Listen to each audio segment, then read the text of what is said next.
Hello there, Comic Clan, and welcome to Comics and the Cross, the greatest streamers you have never heard of. I, of course, am one of your hosts for today, Cross, joined along with my partner in crime, Nitro. Someone has hacked your transmission and is sharing it with their community. Happy Sunday. Thank you. Thank you, Ads, for that host. Waiting for that to end there and coming through. Thank you for that host again, as always, my friend.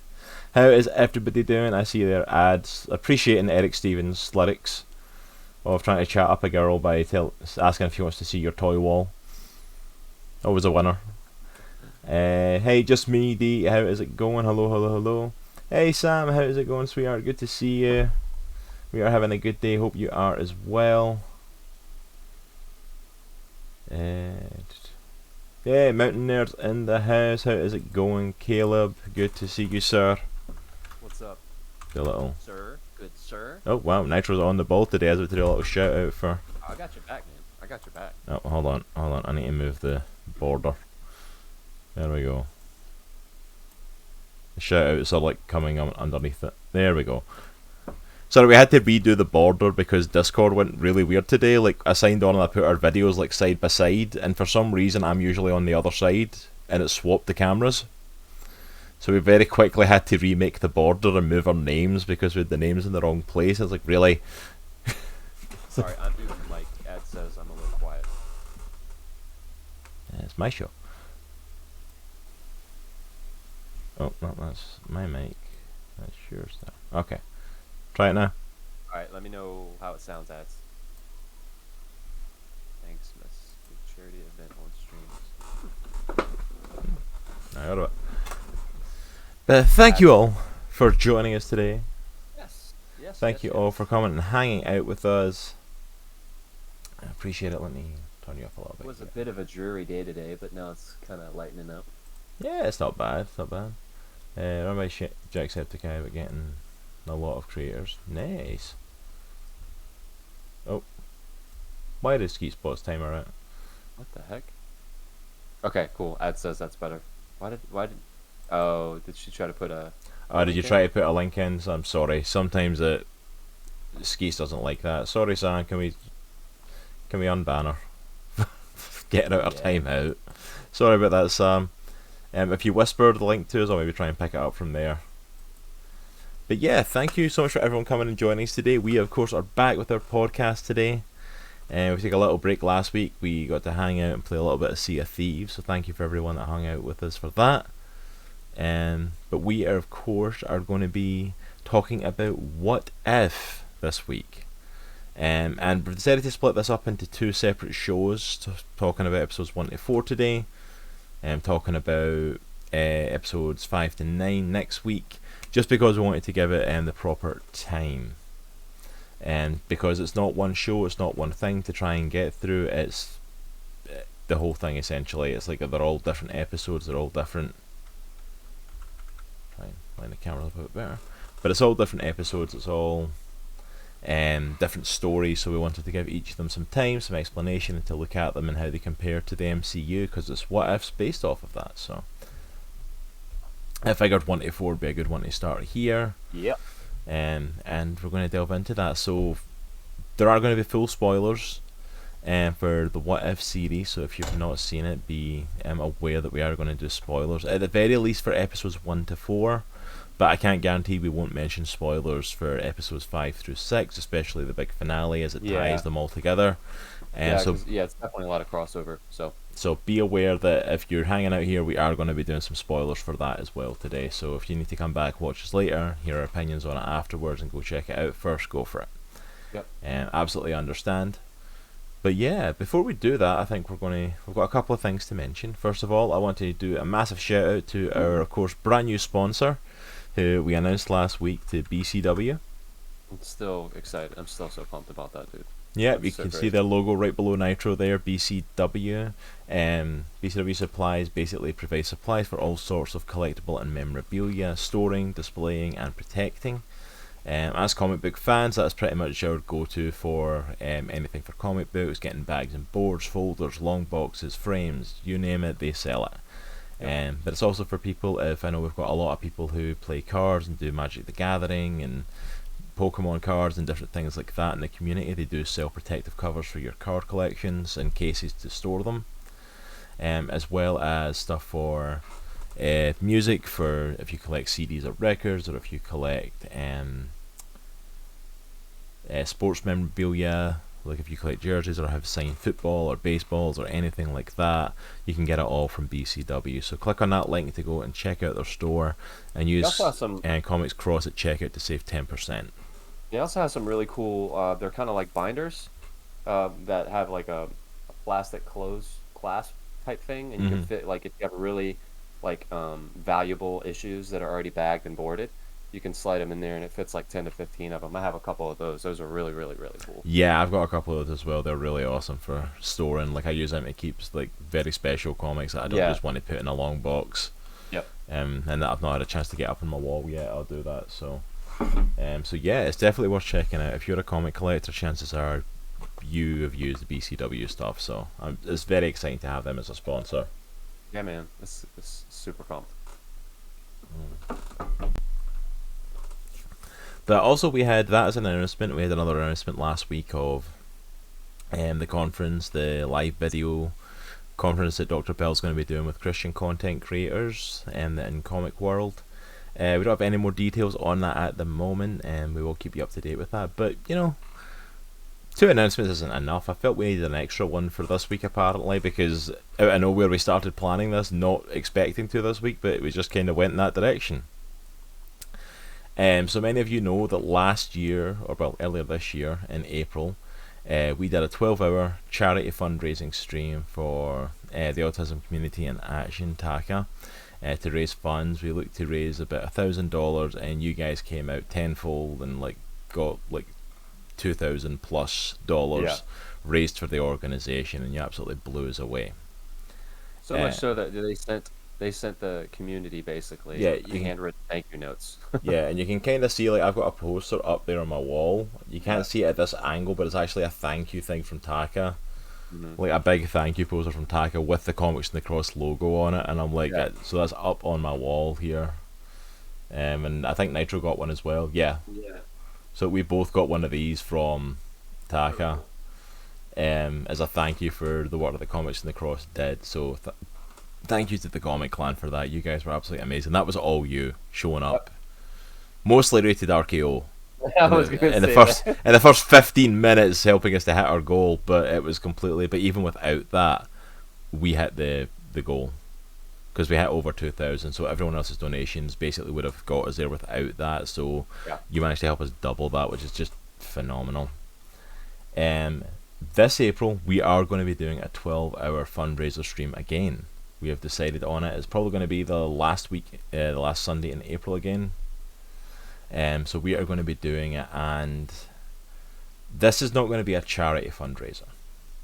This is a personal fundraiser, and this is me and my wife Jay, if you've met her on Monday nights, coming and asking the Comic Clan to help fund something for still in the autism community, helps fund something for my son. My son is getting older. He's turning 5 this year, so he's getting older and starting to get out into the world. And we have found something that'd be really beneficial for him. Trained service dogs that work with people with autism. They are trained to help them with his anxiety issues, trained to help provide deep pressure for him when he's struggling and needs just to feel that comfort and pressure and safeness. It's trained to help him with elopement so he doesn't just take off and run, which he has been prone to do.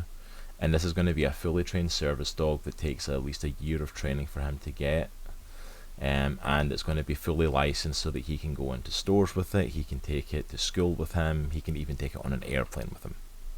Awesome. So like this dog is going to be everything that he needs, but is really expensive.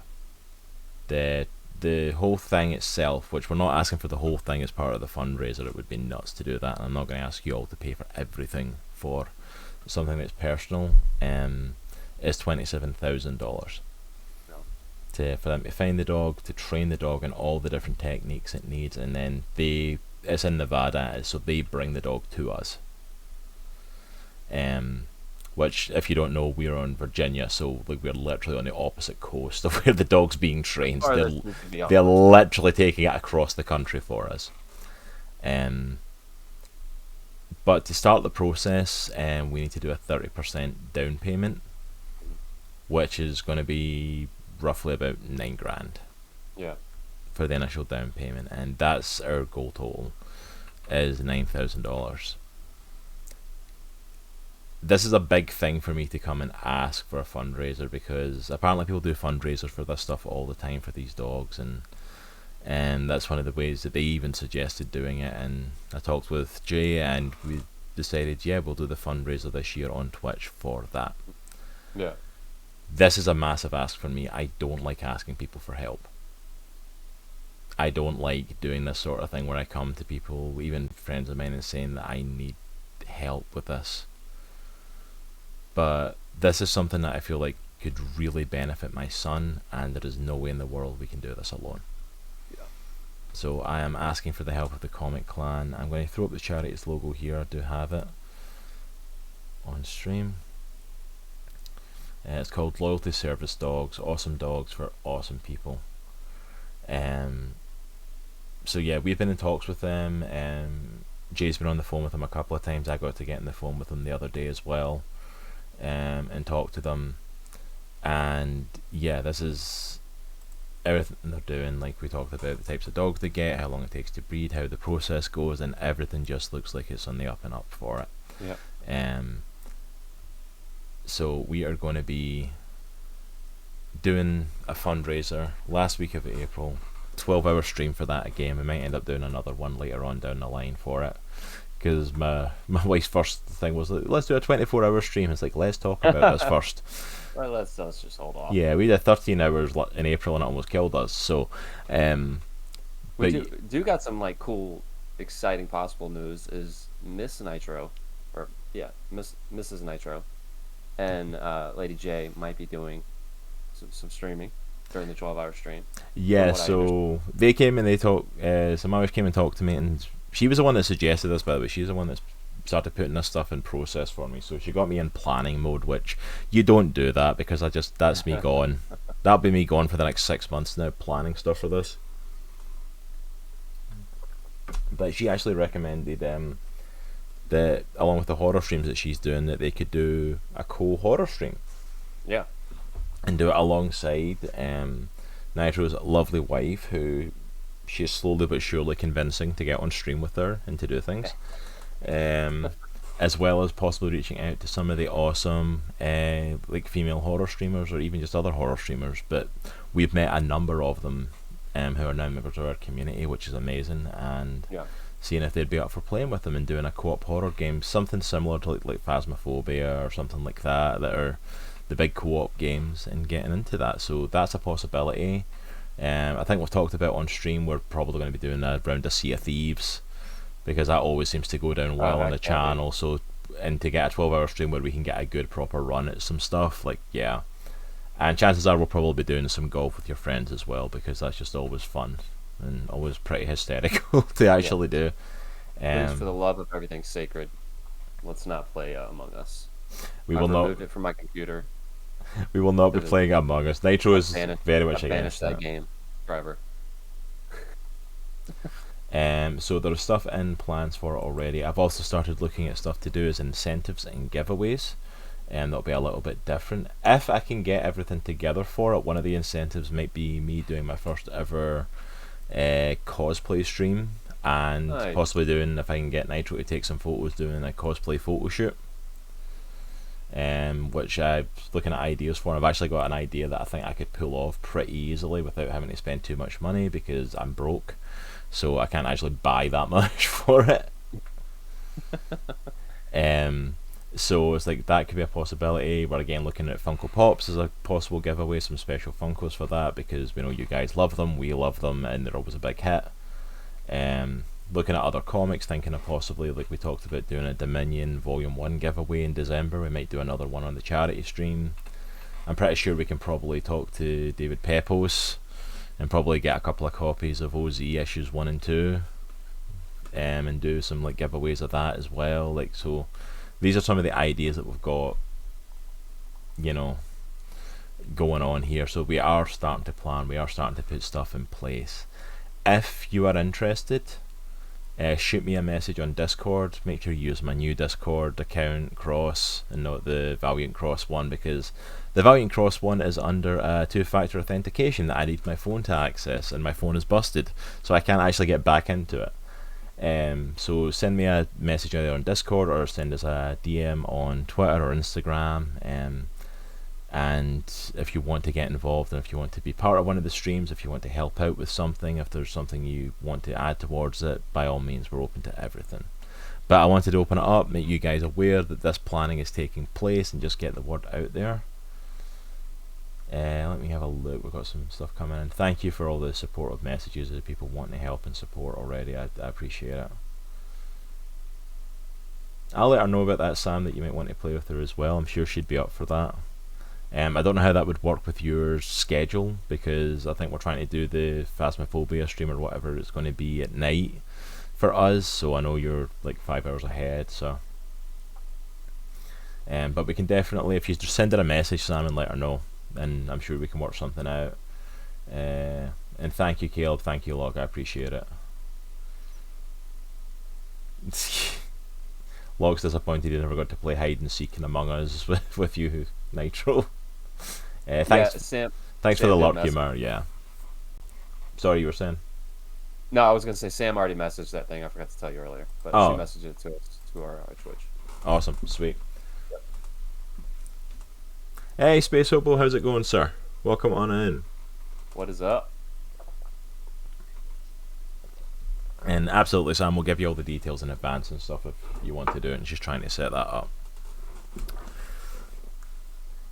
But yeah, so yeah, that's the next big thing coming. So yeah, just, you know, we just like to keep throwing announcements at you all. So, you know, new sponsors, new hosting gig for us, you know, new charity stream, or, you know, just we don't as like much as we can cram on our plates. Because you know how I'm not busy enough without adding stuff to my schedule like this. You know, it's not like I've got 3 kids and a job and and a wife who I need to see at some point. Or I'm excited about the 12-hour stream though, because I'm not gonna lie, that is still one of my favorite things we have ever done. I loved our 12-hour stream. It was so much fun. I just remember at the end of the stream, so we had been on like 12 hours already, and at the end of the stream, like, I'd never seen a hype train before. I didn't even know what a hype train was, but we hit one apparently, and there was like 40 people in chat, and it was just on, so we just went for like another hour.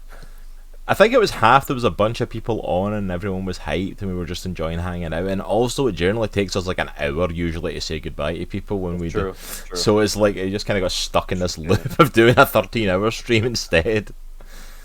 Yeah. But yeah, it was like electric, dude. At the end of the stream, or the whole stream, honestly. But it was awesome.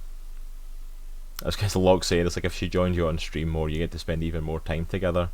Yeah, the problem with that, Log, is we've got like one streaming computer between the two of us. If you all want to help fund a second streaming computer that we can set up for her, same seas. You know, it's that then absolutely, it's like if we get enough funding to like get that, to get a streaming computer for Jay and for Mrs. Nitro, like I 100% guarantee we will do like a stream with the 4 of us at some point. No question.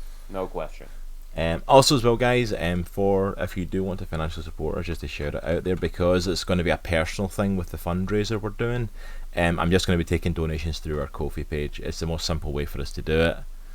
It's just to go there. Also as well, because of the Ko-fi page, it makes it easier for me to keep track of when people donate, because this bar below me isn't just like this is where you can go to support us. It's actually a notification bar, so when someone supports, it pops up on chat, and it'll pop up on screen right in front of me so I can see it. So you can go and follow the Ko-fi page, and if you don't want to financially support us right now, but anything that gets in during that 12-hour period, we will count towards it, the actual fundraising goal. So go ahead and check out that page as well. Gotta start playing local co-op games and make space at the day. Dude, I was talking to my wife about that the other day. Like, I don't understand why they don't make more local co-op games anymore. Like, I don't understand that. See, technically I could kind of make something work, because I've got an L-shaped desk, so I've technically got room here. Yeah. But during the week, this is my work computer. Sits on this desk. You know, so it's like, it's very hard to kind of like do that and then like take it apart for her to stream the times that she is. Yeah. Also, it'd be nice if she had her own, because that means she could like stream other nights if she wanted, and I could still work. But Goose Goose Dog could be a game to play. But yeah, so lots of exciting stuff happening with Comics in the Cross. So again, send us a message if you want to get involved in that, if you've got any ideas for it. Go retro and play classic Worms. I would so be down for that ad. Playing classic Worms on stream would be like, yes, I'd be so up for that. I loved that game. So like my wife and I got into Borderlands a year or two back, and so she really loves that game. She's actually pretty decent at it too. So that's kind of the game that we're kind of looking for, like a co-op, a couch co-op type deal. But I was this close to getting what's it called, Sackboy for PlayStation, because that looks really good, and I've heard it's really good and a lot of fun. But I don't know. Yeah, I'm not a huge platformer game, although I love Ratchet and Clank. But whatever. I'm gonna say, yeah, get some of your ideas for what games you'd like to see Nitro playing, since he was showing off his new bling in Discord with his his PS5 and it's Space. Actually a pillow. It's a pillow that my kids are extremely rambunctious with. But yeah, I appreciate it. That's why he's got it right in the background like that, because it looks like the actual shield if he sits it far enough away from the camera. But Space Hobo is going to be in April. We're looking to do the 12-hour stream. Just that we're starting to plan it now, and I want to do similar to what we did this year. I keep saying last year because I'm talking about the next one, but it was actually this year. Where we're going to try and get a bunch of people involved. So like to plan a whole bunch of stuff. I'll maybe not get as many people this time, because I think I almost killed myself with that one. But like getting a bunch of people involved so that we can do it in April again and get a whole bunch of other streamers involved and stuff like that and stuff. And it's going to be a fundraiser to try and get a special needs licensed dog to help my son. That's going to be really cool, man. So we're going to give you more details as they come up. Obviously, we'll start advertising stuff as we kind of get it. But I just wanted to put it out there and let you all know.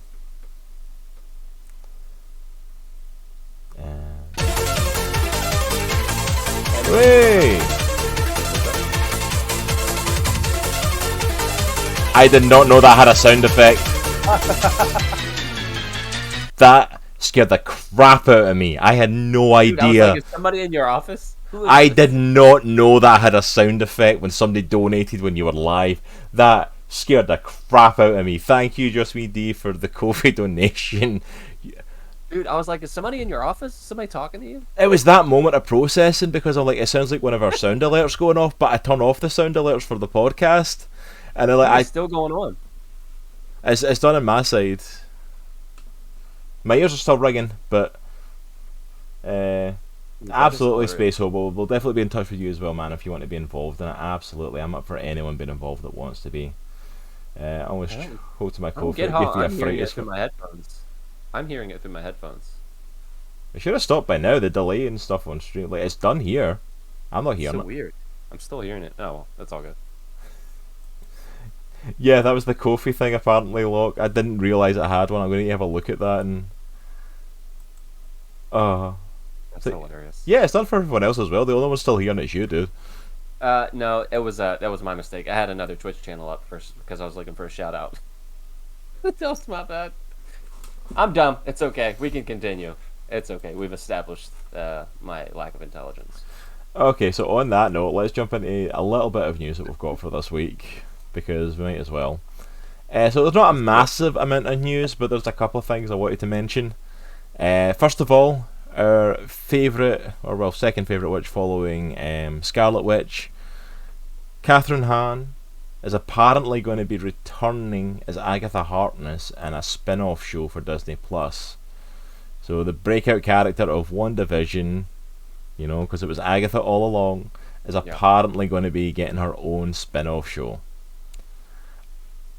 I don't know how I feel about her running her own show. Like, Catherine Hahn, love her. She's amazing.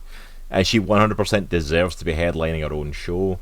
I don't know if Agatha Harkness is enough to get her own show. Like, I want her to come back. I want the character to come back in different stuff and to keep reappearing. I would love that, but I just don't know what they're going to do with a show for Agatha Harkness herself. The only thing that would interest me if they did a show like that, is just exploring her history, her background a bit more. Like I Yeah, know they it's got touched on it in the show, but like I want to know how powerful of a witch she is. I want to know all that stuff. yeah, it's got You to be know, that, right? It's got to be that.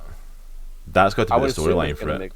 I would assume it's gonna be like a mix of like past and present day, right? Mm. Because she's still like locked down mentally based off of what Wanda did to her.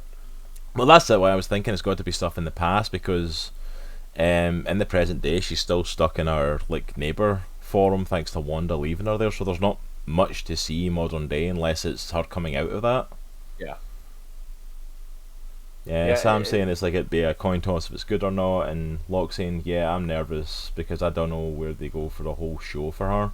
But I loved her and her character as much as excited anyway. Yeah, like I love Catherine Hahn, I love Agatha Yeah. Harkness's character. I want the character to come back. I'd love her to reappear in Yes. future shows and movies, and The I am whole show? all for that. But an entire show around it, I'm like, Yeah, I don't know. I don't know about that. I don't know. It depends. Jen, I don't think there's meant to be a second season of WandaVision. I think WandaVision was a one-off season. The characters are still around because we still have Scarlet Witch and now White Vision. So the actors are still around, the characters are still around, but WandaVision as itself is done. I don't know if they'll get another show. Like if we'll get another show following Wanda, for example. Just under a different name. Because I know she's starting to now push back into the MCU movies with the Doctor Strange movie and stuff. Yeah. So, but as far as I know, it's not getting a second season, which I'm fine with. It's like the show doesn't need a second season as long as we keep getting the characters. No, I thought it was a good like encapsulated show, like the story. Because the MCU's an ongoing thing anyway. Like the MCU's a reoccurring story that just keeps running anyway. So it's like but regardless of what the show's called, the movies are, whatever, the characters keep coming back. You know. Sam says I agree with Nitro. I think if they base in the backstory would be really interesting. Yeah, absolutely. Yeah, agreed.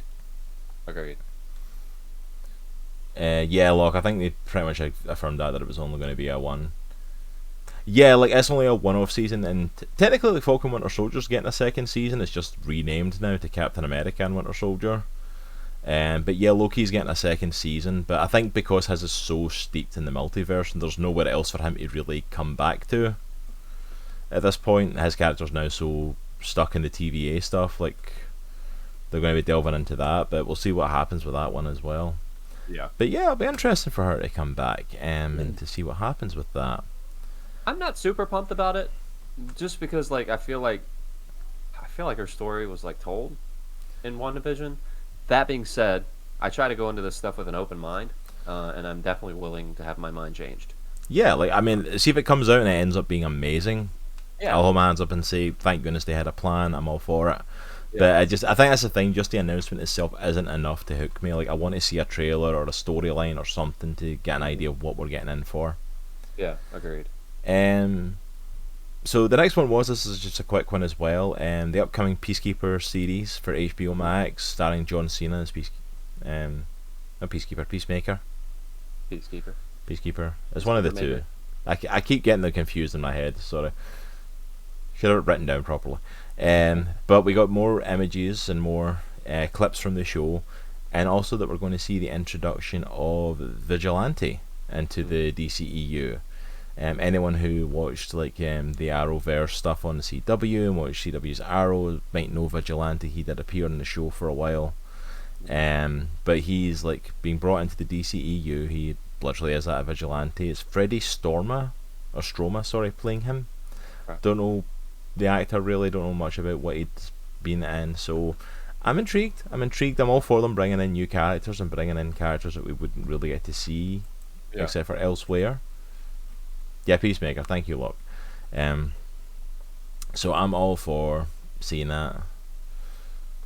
It looks good. I really liked him in Suicide Squad, John Cena. I'm not a huge fan of John Cena as an actor in general, but I thought he did a good job with the role in the movie. Mm-hmm. So we'll see what happens, man. Yeah, absolutely. So it'll be interesting to see what happens with that. Obviously, not much story to it yet, and what his role's going to be in it totally. So, but I'm definitely going to be checking out the series just to see what it's like. It'll be interesting. Yeah. Ad's mentioning it as well. Excited for second season of I'm assuming you mean the second season and not the 22nd season, since it's only on season 2. We're like Uh, in 2041. but Ads is in yes, 2041. apparently. But yeah, so there's going to be a second season of Lock and Key. We got the trailer and stuff for that. I did do a reaction to that for our Ko-fi, but the file decided to corrupt, so I wasn't able to upload it. Suckily. That's good. But yeah, I'm excited for it. It's looking really interesting, the second season of Lock and Key. 20 seconds a day, okay, that makes more sense. Yeah, we were just being buttheads. See, this is because I'm talking, I'm trying to look and like focus with the camera and stuff like that, so I kind of like caught it at the corner of my eye and I'm like, okay, yeah, 22nd, that makes more sense. And the 22nd of this month, I'm all for it. I'm looking forward Lock for and more Ads Lock were on and the Key. same page. Yeah. Yeah, so this was I saw Lock and Key the show after we did the first volume, and I guess I was wanting it to be more like the book, so I got a little bit frustrated and I stopped watching season 1. So I haven't finished season 1 yet, because I felt like it was introducing a lot of stuff that I hadn't got to yet, like in probably volume 2 or 3 or whatnot, because it did jump around a bit. Yeah, the show definitely took a different journey from the book, and I Yeah. did say that. I'm pretty sure I said that when we did our review for the graphic novel. Was I 100% prefer the book. Yeah. The graphic novel, there's Lock and Key story in that is so much better. So the show was decent. Don't get me wrong. I fairly liked the show, but like it was one of those things of like, it could have been better though. Like, Yeah. because I had just read the book prior to it, so like I was hyped off of that. Yeah. But I'm excited to see what they go with season 2 and what they do with it. And I do need to catch up more on Lock and Key. I've got volume 2 sitting on my shelf that I've not I read do yet. too. I do too. So I do need to read it and get caught up with that. And I want to try and do that before the show drops in the 22nd, just to kind of get a bit more of the story going forward, and maybe stuff will start lining up a lot more because I've not read past volume 1 yet. Yeah. But yeah, that's going to be exciting. Dude, so there was also one more announcement. Kind of announcement. It's kind of like an announcement / leak. Yeah. So word on the street is that they're doing either a season 4 or a kind of a soft reboot of Daredevil, and they're keeping the original cast. I'm all That's my understanding. I'm all for that. I don't know how they're going to pull it off doing it, but like, yeah, just do it. It's worth Like it. I understand that. My understanding is that Charlie Cox is in Echo, the series, the Disney Plus series that's going to be coming out. But I think he's actually also getting his own show again. My understanding, based off what I heard and read. Please, Yes. I need him to come back as Daredevil. I love Daredevil, and Charlie Cox was Charlie Cox is perfect. Daredevil and Vincent D'Onofrio is Kingpin. If they don't bring them back in those roles, death to Marvel. I mean, let's be honest. I still think the Kingpin Vincent D'Onofrio should have been brought back in Falcon and Winter Soldier. I still think he should have been the power broker. Oh yeah, man, that would have been Like, awesome. I heard that theory, like, screw the whole Sharon Carter thing that was meant to be a twist, but like I still think literally your reveal of him would literally be like a shot of like him not showing his face, like just somebody sitting at a desk or something, Yeah. and all I want to hear is when I was a boy. Yeah. See if he And then show said him that. making an omelet. Show him making an omelet. See if they had showed that, I would have lost my mind. He would have mentioned. Yeah, Yes. Eldon I'm a huge Henson fan is of him as Foggy as Foggy. well. Yeah, absolutely. He's an amazing actor. I love him as Foggy Nelson too. And I need him to say quack, quack, quack, quack. Just joking. He doesn't. They already have him doing that in the Disney Plus show. Are you serious? Yeah, it does. What was it, Mighty Ducks Game Changers? He came back for that along with Oh some my of the old gosh. cast and stuff. That's Which, if hilarious. you've never seen that show and you watch the old Mighty Ducks movies growing up, watch it. It's awesome. That's awesome. Yeah, I still haven't seen that yet. Yeah, absolutely. Look, not a single person in that Daredevil show had to be recast. Every one of them was cast perfectly. I still keep going back to that scene. It was I can't remember. It was either season 2 or season 3 of Daredevil. I think it was Daredevil. But when he was with Frank in a cemetery, and they were just sitting by the cemetery, and they were talking about his family. In season 2, Oh, yeah. Oh my gosh. The Punisher Daredevil that one interactions were scene- amazing. That one scene was like, oh, that was so good. It was so good. Yeah, as every scene between Punisher and Daredevil in this season 2 of that show was just phenomenal. Agreed. Alright, I'm changing subject topics because Alright. we're going to go on a rant about Daredevil. I can feel it coming, and I'm like, no. Iron Fist. Iron Fist. We're like 42 minutes in, and we need to actually talk about the shows that we're actually here to talk about. About our average though. Yeah, That's why I'm stopping it now, because I know we can still fit it in if we change topics now. At length in the Netflix recap podcast. It was good, just love the continuity. Yeah, absolutely. I'm going to say that as Locke is saying, go check out our Netflix shows from Marvel. At least I'm consistent. Because you will get a massive lengthy talk about us talking about the Daredevil show and how awesome it is there. Alright, so we're going to change gears. I think that was pretty much most of the news topics. There was a couple of things, but nothing major to go into now. We are going to jump into talking about Marvel What If Season 1, Episodes 1 to 4. We are going full spoilers. There is a potential of spoilers from episodes 5 to 9 because a lot of stuff does cross over and there's comparisons to be made and different things. So if you've not seen the shows and you want to see them before being spoiled, this is your spoiler warning. Last chance. We're going to do spoilers from here on out. But we're going to delve into What If. So I'm thinking we'll just do like a generalized what our feelings were about the series as a whole, and then we'll delve into each specific episode because each episode focuses on a different character, different storyline, different changes to the timeline. So we kind of have to take them. We were trying to get away from doing things episode by episode in reviews, but What If literally has to be done episode by episode. They're all different because everything's different. Yeah. So what did you think of the show as a whole, like the Marvel What If show? So like going into the show, like obviously when they announced it during that Disney Plus thing, when they announced all the shows back in the day, I was like, oh, that is exciting. I'm very intrigued by that. Because growing up, I had some What If comics, and just it intrigued me for them to explore other versions of established events that we've already been through. So I was really excited about what they were going to do. I saw a trailer when it first came out, and I was like, I'm not a gigantic fan of the way that they animated, the CGI type stuff. But when we got into the actual show, I didn't hate it. It wasn't as bad as I thought it was going to be. In fact, I liked a lot of it.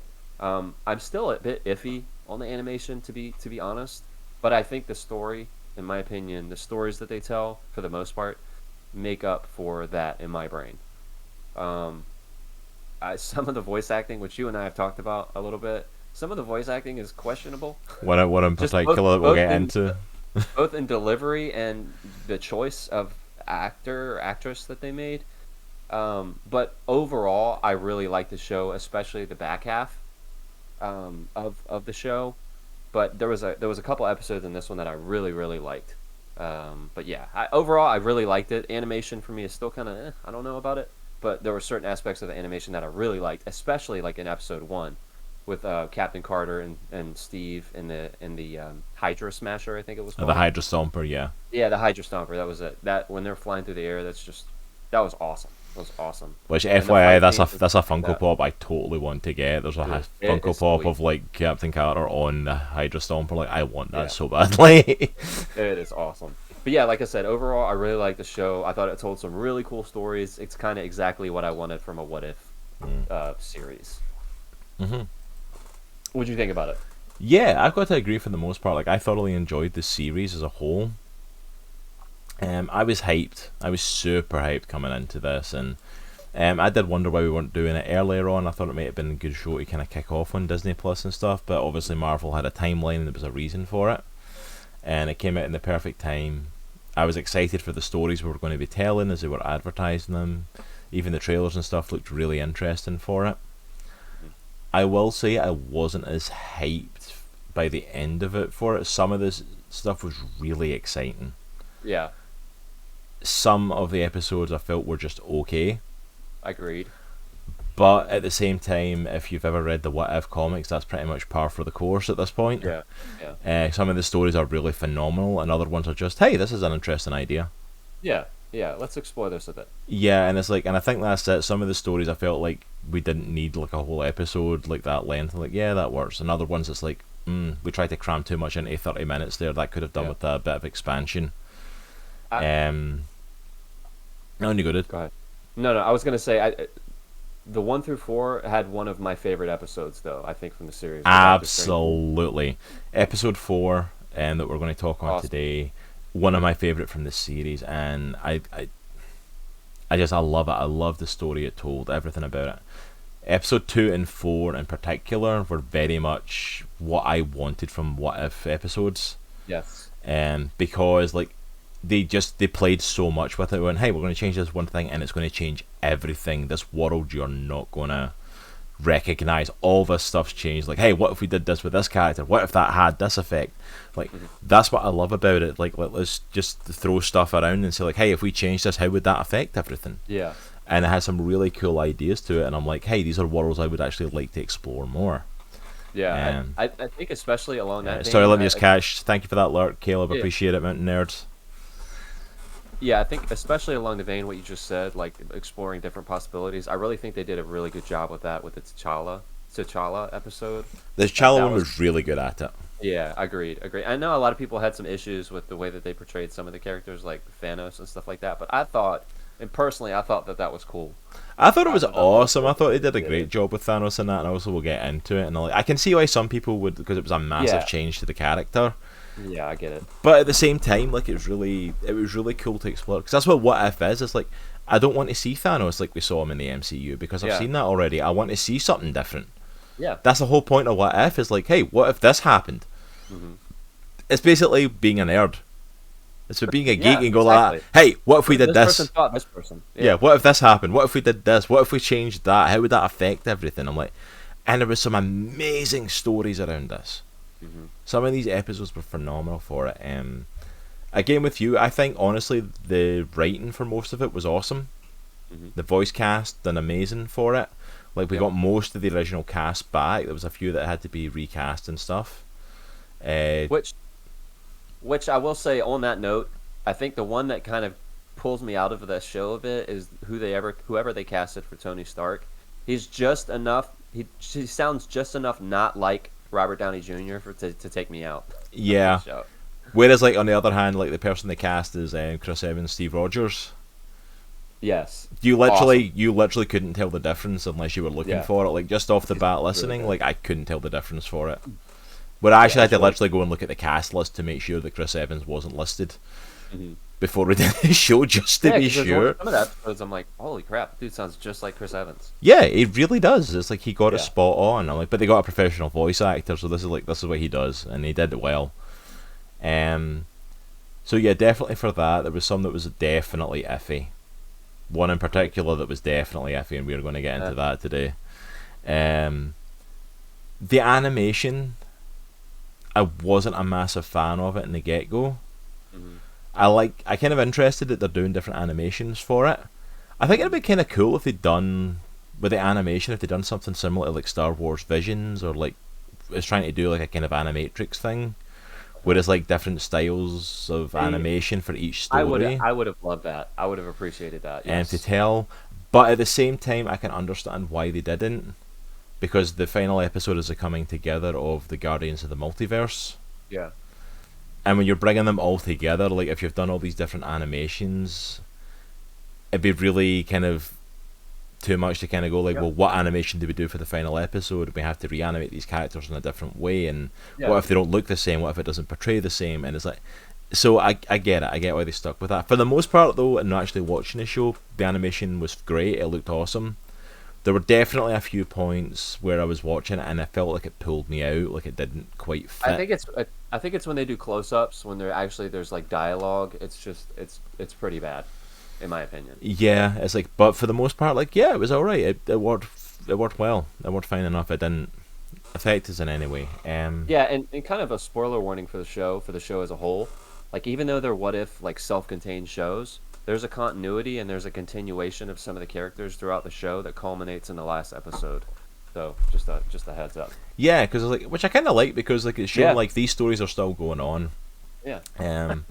Because I know some of them are continuing. Like apparently every season we're going to get a Captain Carter story. Nice. At least that's the plan. And God rest his soul, we were meant to be getting a T'Challa Star-Lord series. Was meant to be coming to Disney Plus, starring Chadwick Boseman, obviously, and obviously that's no longer going to be happening, because of the unfortunate passing of Chadwick. And I'd love to have seen more of that world and explore it, but at the same time, we've got this perfectly preserved little, like 60-minute thing between his episode in the last episode of Star-Lord T'Challa, which I thought was a lot of fun. I really enjoyed the character, and I would have Super loved to see optimistic. and I really would have loved to see a series on that character. Yes. But that's the thing as well to remember with what ifs is like most of the time these aren't going to be continuations. Most of the time these are going to be one and done stories, and it's just to get you thinking about it. Locke saying every time I think about it all, it breaks my heart even more. He was too good for this world, and we are worse for his loss. Absolutely, the guy was a legend. The guy was phenomenal on screen and off screen. That's a big blow, and it's still a shock. I feel like there's only a handful of like celebrity deaths that have like impacted me. I think for me, John Candy was one of those. Because I grew up with John Candy. I loved his movies, and for him to not to be around anymore is incredibly sad. And Chadwick Boseman was another one because I felt like he was such a and this sounds super like cliche or whatever, but he was such a light. He was such a positive, like had such positive energy and brought such positive energy to the role and just to everything he did, I think. Just to life. I mean, we didn't even know the dude was sick for the most part. Like, he was going and he was visiting people. He was hanging out and he was going to visit kids and he was, like, doing all this charity stuff without really showing that there was anything wrong with him. Like... Yeah, that was another one, Locke, was... Robin Williams, that broke me. And especially with John Candy, absolutely loved the dude. He was an amazing guy. He was taken way too soon as well. Agreed. But I'm glad we got this as one last kind of hurrah for Chadwick Boseman. I really am. But we'll get more into that when we get to that episode. But for the most part, though, I enjoyed What If, and I think it did what it was meant to. I think it gave us views into the multiverse. It gave us views into characters that we're not going to see. If some are popular enough, we'll probably see them pop up again for more stories. Like I said, Captain Carter was meant to be returning, and of course she is, because you knew she was going to be one of the breakout stars because they had her plastered on everything as advertisement before the show even dropped. So we knew she was coming back. But any of the others that stand out, like, I'm sure we'll see coming back at some point. Yeah, agreed. You know, I don't know what they would do with them, but Doctor Strange Supreme I would love to see coming back in some shape or form. Dude, he has to, man. He has to. I bet it would not surprise me if they had him in a, which I know we're probably going to talk about this a bit, but I think some of these characters are going to transition over to live action in some of the films. It would not surprise me if Doctor Strange Supreme was in a film. Yeah, it wouldn't surprise me at all. Yeah, there's a lot of rumours about Strange Supreme being the one in No Way. That's exactly what I was thinking as well, Locke. Like, I wonder, like, the rumours are going to be going crazy for that the one that's breaking the multiverse. But at the same time, though, would he be the one doing that? He seems like he realized the error of his ways. Because by the end of his episode, he kind of like realizes that messing with his stuff is wrong. But again, we'll get into more of the details with that. But like, I could see some of these characters easily coming back, or at least ventures into their world. And for more stories. But yeah, so that's kind of like our like thoughts on the before we delve fully into it. But yeah, overall, I'm happy we're getting the What If series. I'm happy we're getting more of it. I think it's a really great show, and I think it's a really great chance for like the creatives at Marvel just to flex some muscles and go like, hey, what creative stories can we tell? Because like often that's what would happen, in the comics. Is like if you were a new writer to the comics with Marvel, a lot of the time you would be put on the What If comic. And basically given the chance to be creative on there and come up with this crazy idea and see how well it stuck. And if you did a good enough job, it'd be like, okay, you've kind of, you've proved yourself. We can get you on an actual title now, an ongoing series. So it was a real testing thing, and I hope it becomes that for the show. I hope it becomes a testing ground for like, oh, what if we did this idea? Oh, what if we did that idea? And just at least try it out there. Yeah, that's the thing though, Locke. Yes, the storm was destroyed, but I don't think the Eye of Agamotto itself was.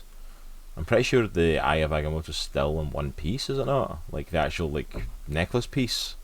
Yeah, but wasn't the necklace just made to house the time stone? Yeah, but like purpose of the Eye of Agamotto? Yeah, but like that's the thing. In the trailers, he's wearing the Eye of Agamotto. It's like there's no hint of there being a time stone in there.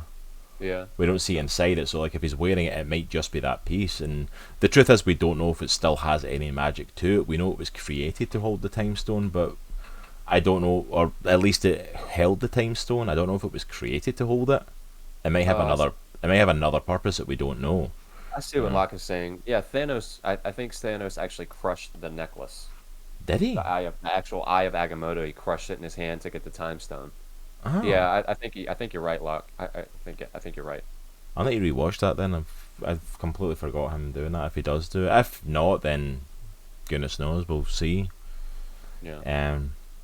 I think No Way Home is going to be bonkers. I know that's a total side note, but use the holster for the stone anyway, so why wear the sandstone? Yeah, that looks cool. Adds to the wizardly garb.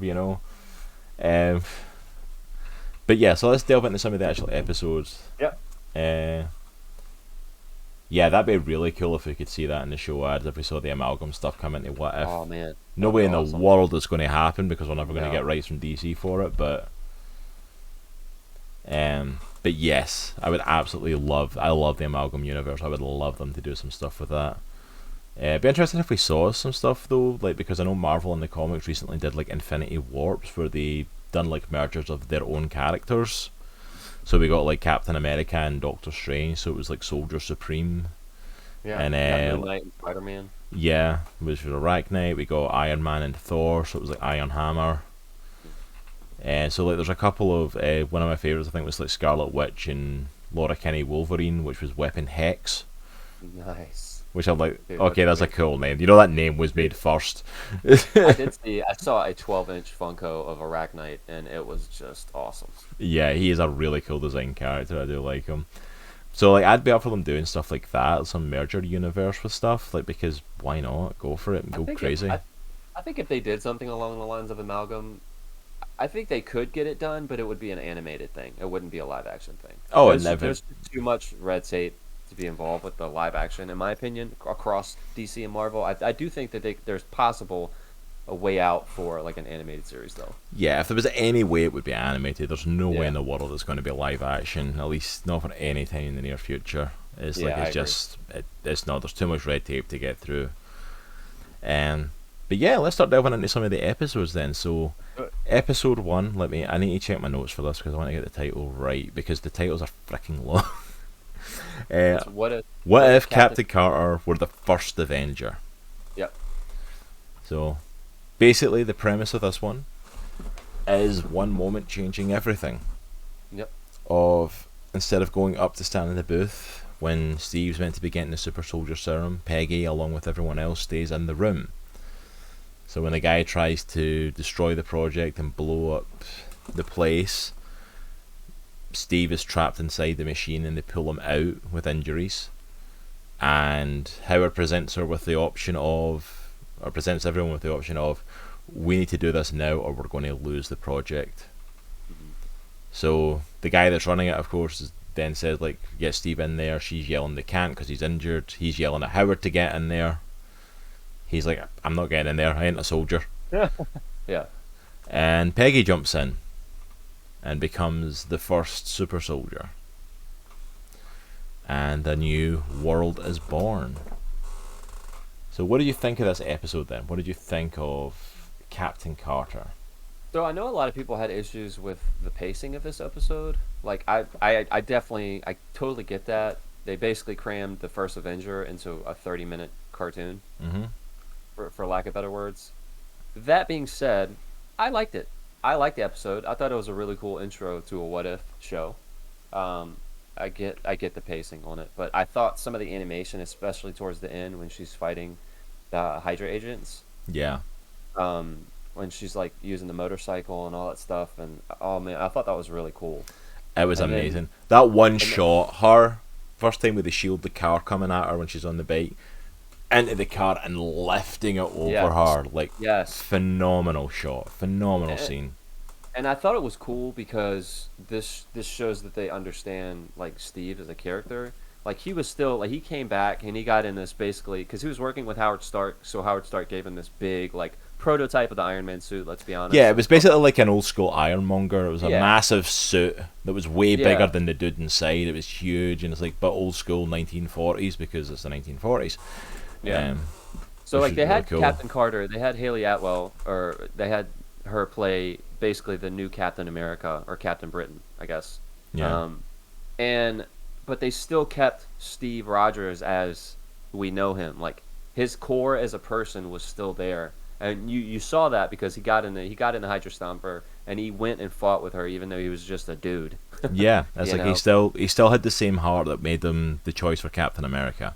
He's still the It's, guy who jumped on the what he thought was a live hand grenade so nobody else would get hurt. He's still that dude, and it shows it in the show, which I thought was really cool because you had the opportunity of just kind of just putting him on the sideline or turning him into like just like a whatever type character. But yeah, they still included him. They still made him an integral part of the story, which I really liked. yeah, he became a part of the Howling Commandos. He became a part of the Yeah, team, like he was before. Just now, Peggy was at the head of it as the yeah, new captain, and it was done really well. agreed.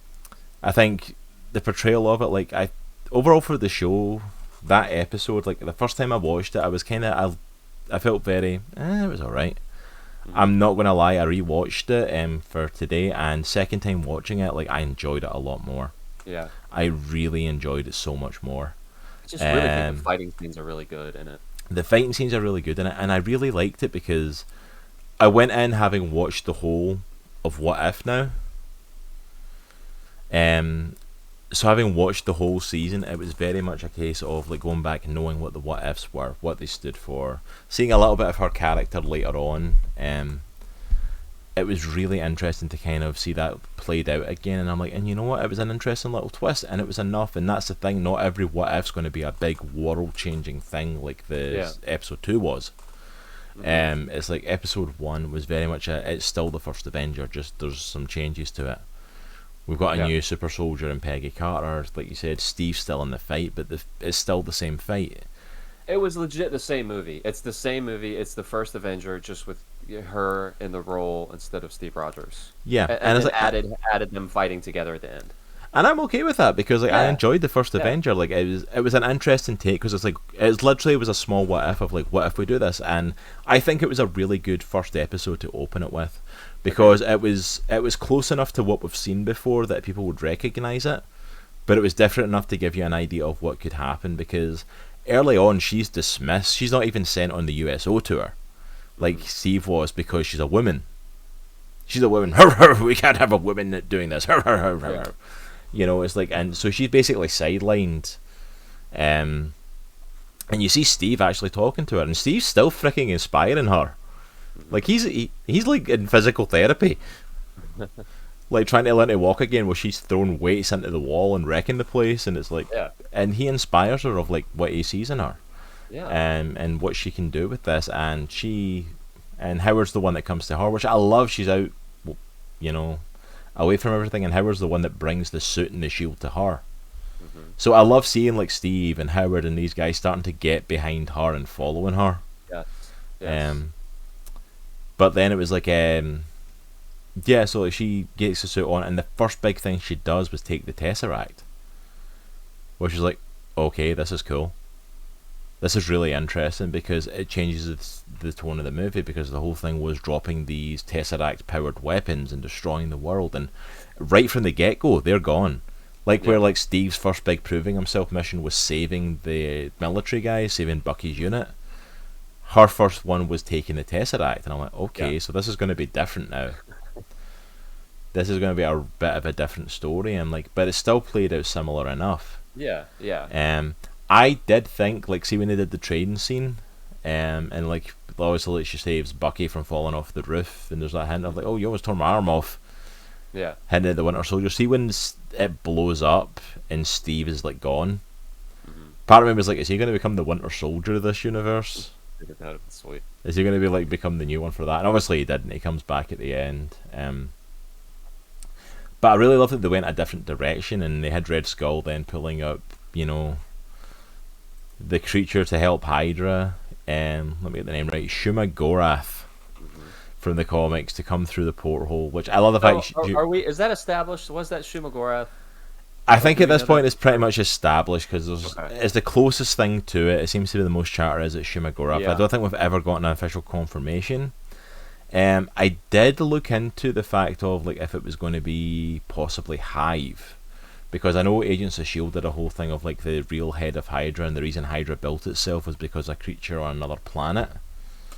And they played that in Agents of Shield and him taking over people on Earth, and it was like So I wondered if they were playing with that a little, but it's too far different. So it's like I think Shumagorath is the closest thing we had to what that creature was meant to be, which worked for it. I do love the fact that Shumagorath's first act is to grab Red Skull and crush him. Basically, like, screw you, I don't work for you. It's like that moment. I don't know if you've ever seen Deep Blue Sea, but it's the shark movie where they like genetically engineer sharks to be more vicious. Which why would you do that? And there's this scene where Samuel L. Jackson is giving this speech right outside the shark tank, and then the shark just pops out of the water, grabs him, and pulls him in. Nice, and That's exactly what it's like. It's like, yeah, he pulls him away. They also find that the Hydra's captured Steve, so the Hydra Stomper's there, and they recharge it. So he's able to come into battle and help her and get people out of there. I do have to say, it is very sweet to see Peggy Carter fighting off Shumagorath with a sword and shield in hand. Yes. And I'm like, okay, yeah, I'm all for this. She's got a sword in hand, she's lopping bits off, she's using the shield, like, yes, I'm in. Yeah, that was and then, of course, like, her inciting incident wasn't going in the ice, it was going in the portal. And then she comes out in the modern world with Samuel L. Jackson and Nick Fury standing there having opened it and brought her out. So that's probably where we're going to pick up with Agent Carter, is the modern world. We'll see a little bit of it later on. We'll talk about that when we get to that episode. But yeah, so obviously we're kind of continuing that direction. Do you foresee a Captain Carter series? Or Captain Britain, if you think they'll call it Captain Britain? I think they're going to go with Captain Carter at this point now, just to avoid the confusion, because Captain Britain is like a completely different character. So I think that's why they went Captain Carter instead of Captain Britain. That makes sense. But Captain Carter, I can see them doing a series for it, or at the very least, I see it being an ongoing thing. Yeah. Of doing like an episode for it, because the character's popular. Peggy Carter's popular enough. She's got enough of a kind of following that is worthwhile to do. Hayley Atwell's completely up for doing it. Yeah. She adores playing the character. I'm still standing by. Like, I think her TV series was cut short. I think they could have done a lot more with the Agent Carter series. I think it was a nice little spin-off to expand the Marvel universe, and I think she did great at the role. And I love seeing her playing Captain Carter. I thought it was really good. Yeah. One thing I did want to mention, actually, that I did really enjoy about this is I really enjoyed the romance between her and Steve in this. Yes. Because one thing I always felt in the movie, and having rewatched the movie multiple times, I can definitely see there was definitely hints that she liked him early on. Just little looks, little things like that. But when I first watched the movie, and still to a certain extent, you don't see a lot of interest from her in him until after he's a super soldier. Yeah. And it's almost like, at first I was kind of like, well, it feels like you just didn't really care about this scrawny little guy, and like, oh, look, he's big and buff now. Yeah. He's not just a nice guy, he's also hot, so like, yeah, let's go for him. Yeah. But I like that we get to see the romance play out here, because we don't really get to see it in Captain America, the first Avenger. Yeah, I agree. He obviously liked her from the get-go, because the first part of it plays out like the Captain America, the first Avenger, it plays out the same, so he liked her. But I like seeing her as the super soldier, but still being interested in him and still liking him. And I love the little moments of them talking together and the little things of them hinting that they like each other and want to be together. But then they realize, they've said too much, and like in the the slightly touching hands, and that all leads to him getting the Hydra Stomper, and like this is them now dancing, like this is their dance. Yeah. Yeah. And then they still do like the little date line at the end. I thought the romance was focused on a lot more than in the movie, and I agree. But I don't think it was overplayed either. No. And I really enjoyed it. I really enjoyed the way that they portrayed it, and spoilers for the ending, we're going to get to see where that goes, hopefully, going forward. For the end credit scene at the end of episode 9. So I'm intrigued to see where that episode goes. Wait a minute. There was an end credit scene? End credit scene in episode 9 where Captain Carter goes back to her universe, and Black Widow shows her something that they found, and it's the Hydra Stomper, and someone's inside it. So whereas like she came through and thought everything was gone, it looks like Steve Rogers might still be alive in her universe. Nice. So I'm excited to see where that goes. So maybe they are kind of Winter Soldiering him a little bit. Yeah, that's awesome. I'm like, I'm all for that. Adds Captain Carter, Captain Britain, and Union Jack all in one series is what we need. You know what? That's how you introduce Captain Britain and Union Jack. Put them in this show with Captain Carter now that she's starting to get some popularity. That'd be a good way to introduce them, is like her meeting the other British heroes. Because the British heroes of Marvel don't get enough of a shout out for what they do. But yeah, it's like I enjoyed Captain Carter's story. Don't get me wrong, when I first watched it, I was very kind of like, oh, it's just the first Avenger, but she's Captain America, you know. Yeah, I felt it was a good way to ease into the what if. Like, but second watching of it, I really enjoyed it. Second watching, I thought it was really good and a perfect like first episode to ease in. Yeah, exactly. Like they didn't take too many chances, but they changed just enough for it to be a really cool what if story to kick it off. Absolutely. So shall we delve into episode 2 then? Yeah, let's do this. So I'll try to take this one. Yeah, you can take the reins on this one. Yeah, so basically the whole premise behind this one is what if Yondu and the Ravagers picked up T'Challa instead of Peter Quill. And so there's this whole narrative in the story about them meeting up with Nebula, and she's trying to get this artifact from the Collector that basically reestablishes ecosystems. I forgot what it was called. Wait a minute. What is it called? Hold on, I've got up my notes here. Embers of Genesis. Embers of Genesis, that's yeah, it. It's like a dust basically that can terraform ecosystems. And basically there's this huge fight with him and the Collector at the end, with T'Challa and the Collector at the end. It's not like any story that we've had so far. It doesn't follow a narrative of any of the other MCU movies. So this is kind of like a diversion, or it diverts from the MCU as we know it. I thought it was really cool. I thought it was really cool how they established T'Challa as Star-Lord is clearly way different than Peter Quill as Star-Lord. Boy, did the MCU get screwed over getting stuck with Peter Quill as Star-Lord. T'Challa makes everything better, apparently. Like, it's funny because he's reformed the Ravagers to make them like a really like a good group of people. The Robin Hood, he's literally referenced Robin Hood, didn't we? Rob from the rich and give to the poor now, and like, wow. He talked Thanos out of like his genocide. Like, he talked him out of it. And there's this one scene which I actually really like the scene, but I understand some people don't. It is what it is. But there's a scene where he's just talking to Thanos at a bar and they're just having drinks, and it's freaking hilarious in my opinion. I really like this episode. I don't know if it's one of my top episodes personally, but I really like the episode. I thought Chadwick did an awesome job. Oh yeah. And I loved seeing the Collector as just this jacked out of his mind dude who could hold his own in a fight. That was awesome. That was awesome. Yeah, I thought this was a really fun episode. This is what I wanted from a What If episode. Yes.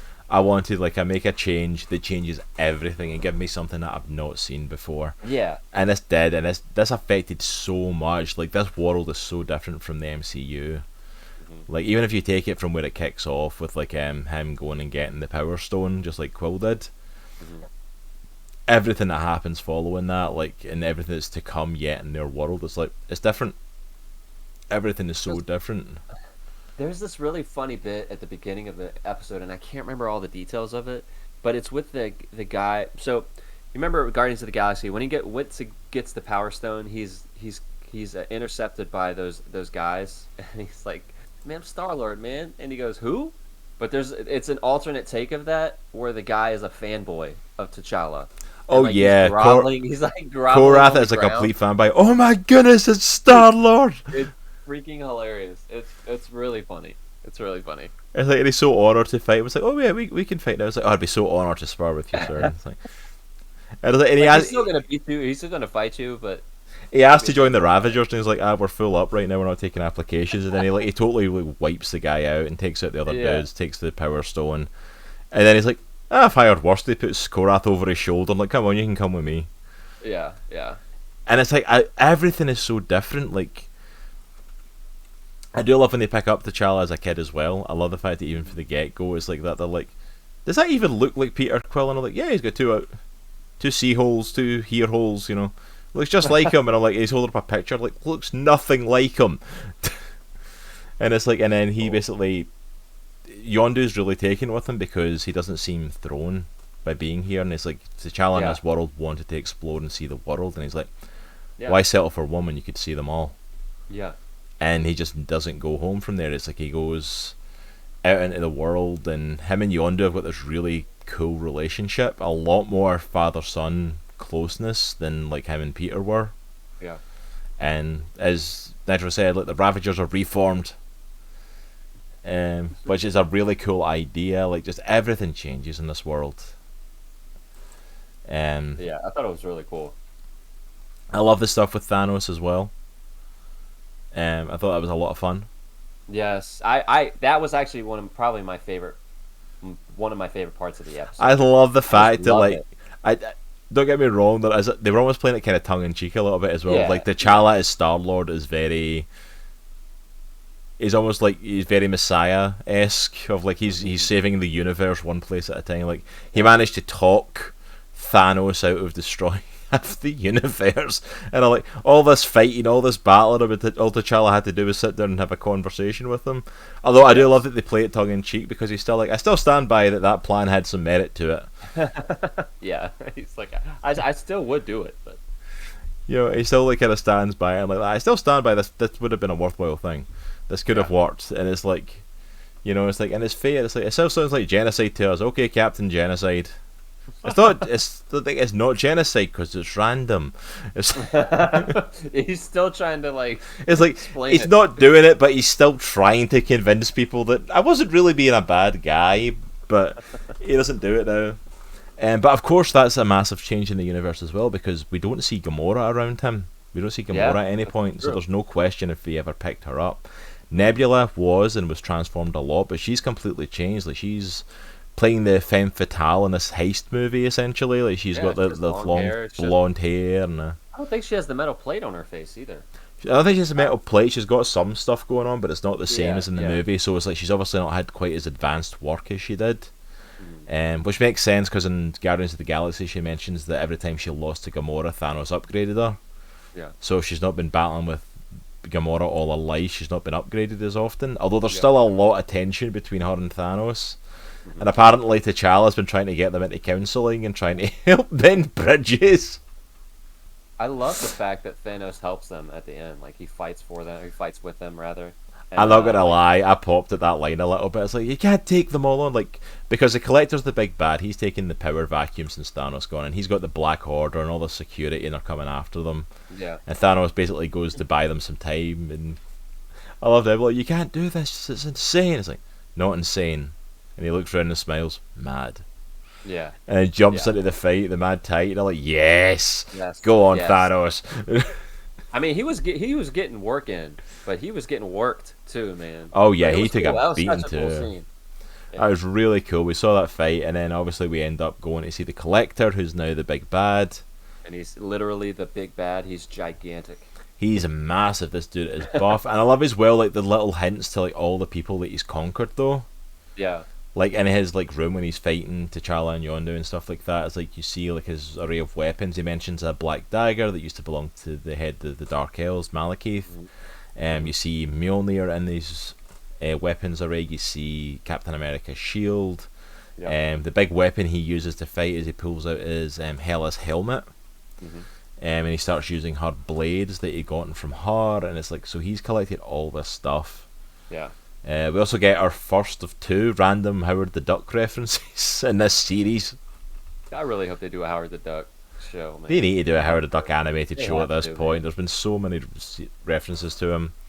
They really have to. So the whole big thing ends up being like T'Challa's trying to find the Embers of Genesis, which can like repopulate planets and like bring them back to life. And that's why they even go after the Collector, but he finds a Wakandan ship, which I thought was a really cool little addition to it. Agreed. I love how they played hints of Black Panther music too when you see the ship. Yes. Love it. Love it. I think it was little hints like throughout it, like at different points throughout the episode, but when they finds that ship, like we got the proper like Wakandan music from the Black Panther movie, and it was so cool. Yeah, agreed. But that's when he finds out apparently that Yondu lied to him, because apparently he wanted to go see Wakanda when he was a kid, and Yondu told him it was destroyed.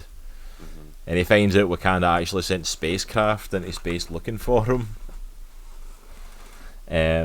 Which is a really interesting twist. To kind of brought that kind of like third act breakup between them and stuff like that, which was kind of cool. Yeah, it was really cool. But basically, the whole thing ends up being a triple cross by Nebula. She double crosses him and helps the Collector. So he captures T'Challa, only to find out that was actually the plan all along, because what the Collector really wanted was T'Challa. And he can actually break out of the containment things because he used his vibranium necklace that he still had. Yeah. To smash through it, which was really cool. But overall, yeah, this episode was done really well. I think this was a really different universe, really different style. It was done, like so much happened and so much was changed. It made it really intriguing to say, "Ooh, I wonder what else is different in this." Yeah, and this was the episode where I was like, "Oh, okay, I see what they can do with this show. They can do kind of whatever they want. This is interesting.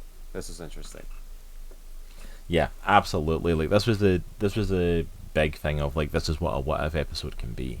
This is the one that sold me on the show. Like when I first watched Captain Carter, I was uncertain, but when I watched this, I'm like, this is what I'm looking for. Yes. Yeah. So yeah, I thoroughly enjoyed this one. Oh, and also we got a little hint at the end of the episode as well of Ego and Peter.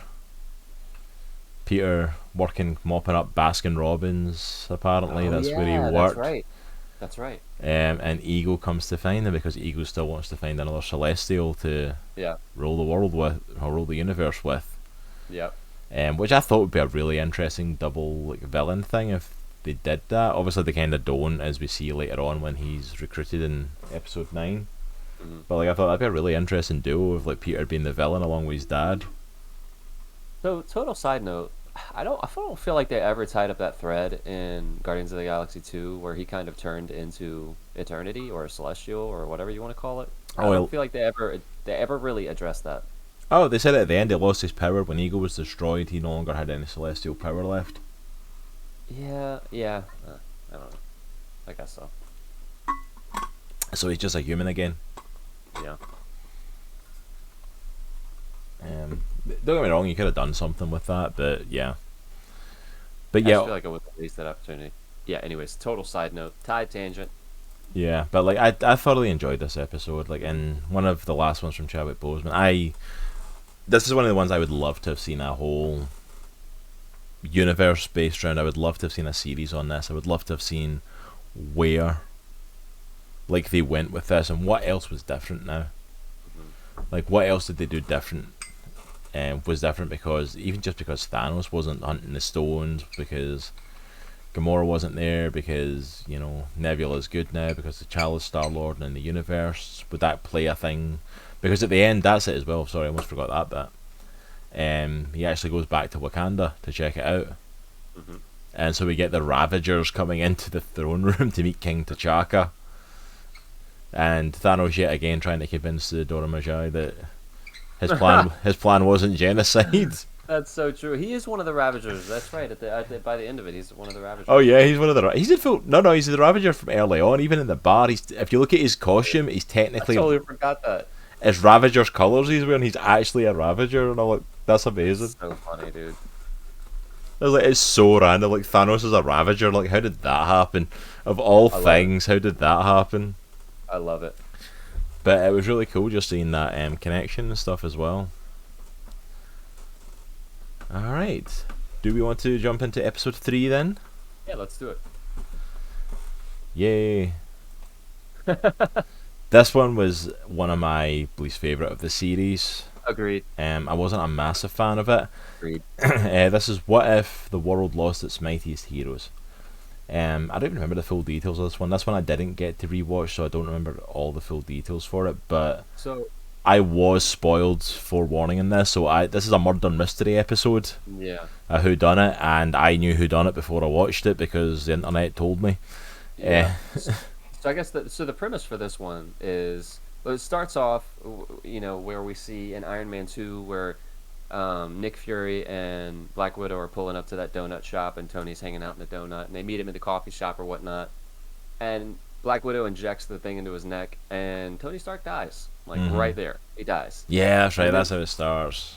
there's a whole montage of basically Avengers dying. So you have Thor dies. Like it's the scene in Thor where Hawkeye's in the bucket truck or whatever, and he has the arrow on Thor, but he accidentally shoots and nails Thor. Thor dies.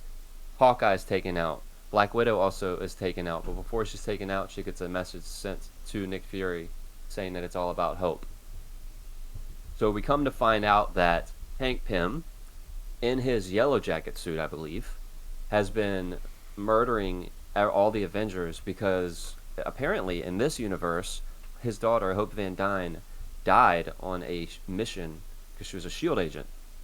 And one cool twist in this episode is that Loki comes to Earth to invade Earth, and since there's no Thor, there's nobody to like kind of be his yin to his yang to kind of counteract that. So he comes with the destroyer and he kind of takes over. Oh yeah, he comes with a whole Asgardian army because Thor's not Yeah. there to like retake the throne back for his father and stuff and like throw him out. So he's still ruling Asgard. So he I comes did with think this. that was a really cool aspect of this. So he comes with this whole Asgardian army, basically like, yeah, we own this planet now. Yeah. And then, so towards the end, Nick Fury, I can't remember the specifics of this one just because this one wasn't really my favorite, but somehow Nick Fury double crosses Hank Pym and gets Loki to take him prisoner, basically, for the death of Thor, I think. But yeah, this one wasn't really my favorite, honestly. It Yeah, was kind of boring, honestly. yeah, I was expecting more from it because it was kind of a whodunit. It's like what happened if they lost their mightiest Avengers, and it's basically Yeah. Loki takes over, but there's a bit of hope at the end because they haven't found Captain America yet or something. Hmm. And Nick Fury finds him and then calls back Captain Marvel, so the two captains are going to be the line of defense against Asgard attacking. Yeah. Yeah. And it's like, it was an interesting idea. It's just like to do a whodunit and like the Avengers getting killed, and I love the way they did it. Like everything's been Hank Pym all along. Like when Tony was injected, Hank was in the injection and made it lethal. Same with the arrow shots, same with everything. He got himself involved in all of it, and don't get me wrong, backrap crazy Hank Pym looks like he could be a lot of fun as a villain. Yeah. Like that Right. animation on him, he looked like he was freaking out of his mind. Yes. And I'm Yeah, like, that dark red circles under his eyes. yeah, and he everything. looked freaking nuts, and I'm like, okay, this could be interesting. This could be an interesting one. Yeah. But yeah, like I don't know. It felt very boring to me. I agree. It was boring. I That's felt a very really like good word. it's like it wasn't even intriguing, like the murder mystery part, and like, obviously I knew who it was beforehand and stuff. But Yeah. even then, I was like, I don't think you can do a good murder mystery on that level in 30 minutes. Yeah. With the amount of stuff that they had to include in it, and then of course oh, and by the way, Loki also invades. Like, okay, Yeah, there was just a lot of elements. it's like, oh, and then we have to fight against Loki. I'm like, you're just cramming stuff in now. And for a 30-minute show, it was one of those ones where it's like, you needed more time to build that up. Yeah.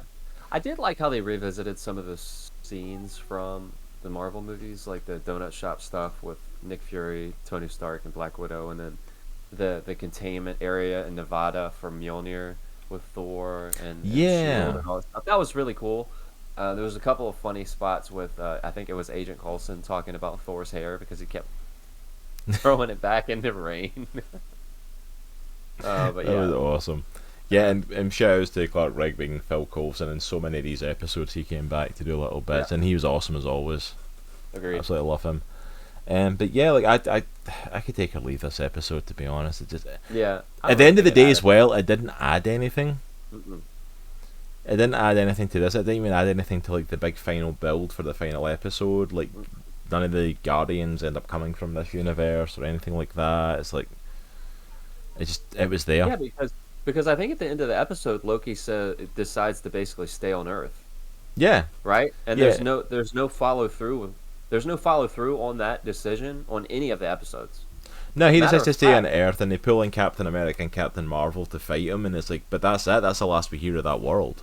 Yeah, I mean, matter of fact, like, and again, spoilers for episodes past episode 4, but in one of the episodes, Thor basically comes to Earth and just throws a gigantic party for like months, and then Yeah. Loki joins him as a frost giant king, which is sweet.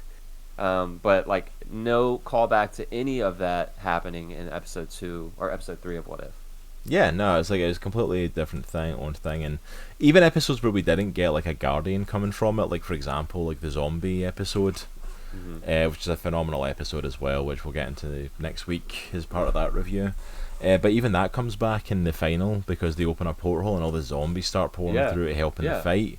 It's like, but we don't get anything to this one. It was just kind of there.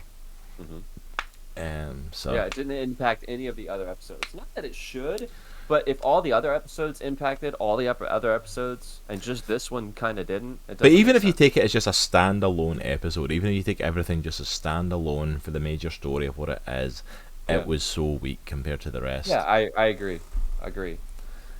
So I'm happy to just move on to our next episode because this one I think we're both excited to talk about. Let's definitely do it. So this is, without a doubt, one of our favourite episodes from the whole series, possibly the favourite, depending. It's definitely top. Like obviously the finale stuff, like the last 2 episodes are big, so but this is definitely up there. I think this one is definitely top 2 for me. I think the one that kind of edges it out is when Ultron gets the stones. So the next to last episode, I think. Yeah, that's definitely. And he discovers. Well, I think he discovers the multiverse in that episode. Yeah, he finds the multiverse and stuff. Yeah, I think that's probably my favorite, my top. But this one is just so seeing the level that Doctor Strange can get to if he just fully embraces all aspects of his magic is just bonkers to me. And absolutely what Watson's saying there, there's always one filler episode in a series. Yeah. So this episode is called What If Doctor Strange Lost His Heart Instead of His Hands? And the one difference in this universe, the car ride, the Strange injured his hands that sent him on his journey, he wasn't in the car alone. He was joined by his love interest Christine. And instead of his hands being damaged, she dies. Yeah. And apparently that one event is enough to destroy a universe.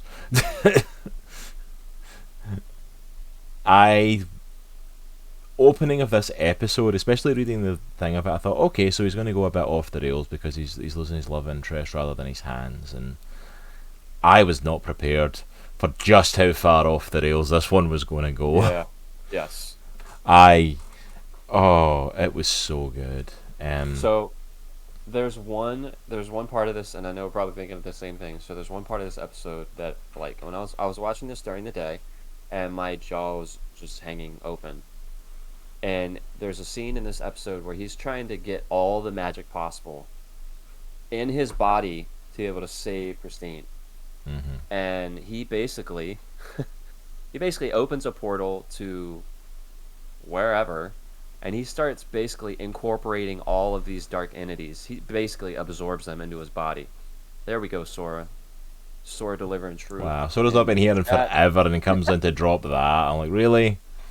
So he's basically absorbing all of these life forms, basically kind of killing them in the process, but getting their power. That scene blew me away. It was phenomenal. It was awesome. Insane. The whole episode is nuts. Like the entire thing just was absolutely insane. Yeah. Because like this is what I wanted from a What If. Yeah, because basically like the first part of it, she died. That's the inciting incident that sets him off to become Doctor Strange, to become the master of the mystic arts, to train under the Ancient One, to defeat Dormammu, become Sorcerer Supreme, not his hands being ruined. Everything else like that plays out like the first movie. Yeah. Everything plays out the same, it's just a different inciting incident. The only difference is, obviously, he doesn't see Christine during that time period because she's dead. But following that, I love that like there's almost like a thing of like a ritual he almost has of going and sitting and drinking and thinking about it and mulling over the process, mulling over what happened that night. And we even see Wong coming and speaking to him and stuff, and you know, tells him like, come on, let's go before you do something stupid, because he sees him playing with the Eye of Agamotto, obviously knowing he's thinking about the Time Stone, and we see Strange decides to use it. And we get one of the most probably horrific scenes to watch in this series as we watch this woman die over and over and over again, and he tries everything to save her. Mm-hmm.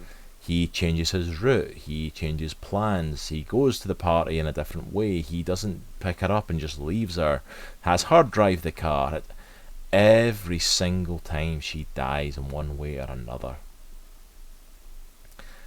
And he's basically visited by the Ancient One and told, this cannot be changed, it is an absolute point.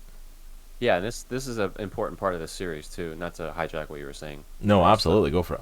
This is establishing basically rules for the multiverse in this show, which I think are going to carry over into the live action shows. Absolutely. This is a so establishing this as a this point in time cannot be altered. This is going to happen. It will always happen, regardless of the universe. So yeah, this has to happen because this is the moment that makes him become Sorcerer Supreme. This is when it begins, and this is what leads him to essentially saving the universe, to saving the world. And he is told here, like very subtly at this point, he's not like rammed down his throat, but very subtly here he is told, if you do this, it's going to destroy the universe. Mm-hmm. She tells him that up front, and that's an important thing that I think when you get to the end of like how often he heard that. Yeah, he was told this multiple times and ignored it. Mm-hmm. And he's basically told that he basically tells her, I can do this, I just need more power. It's possible to change an absolute point, I need power though.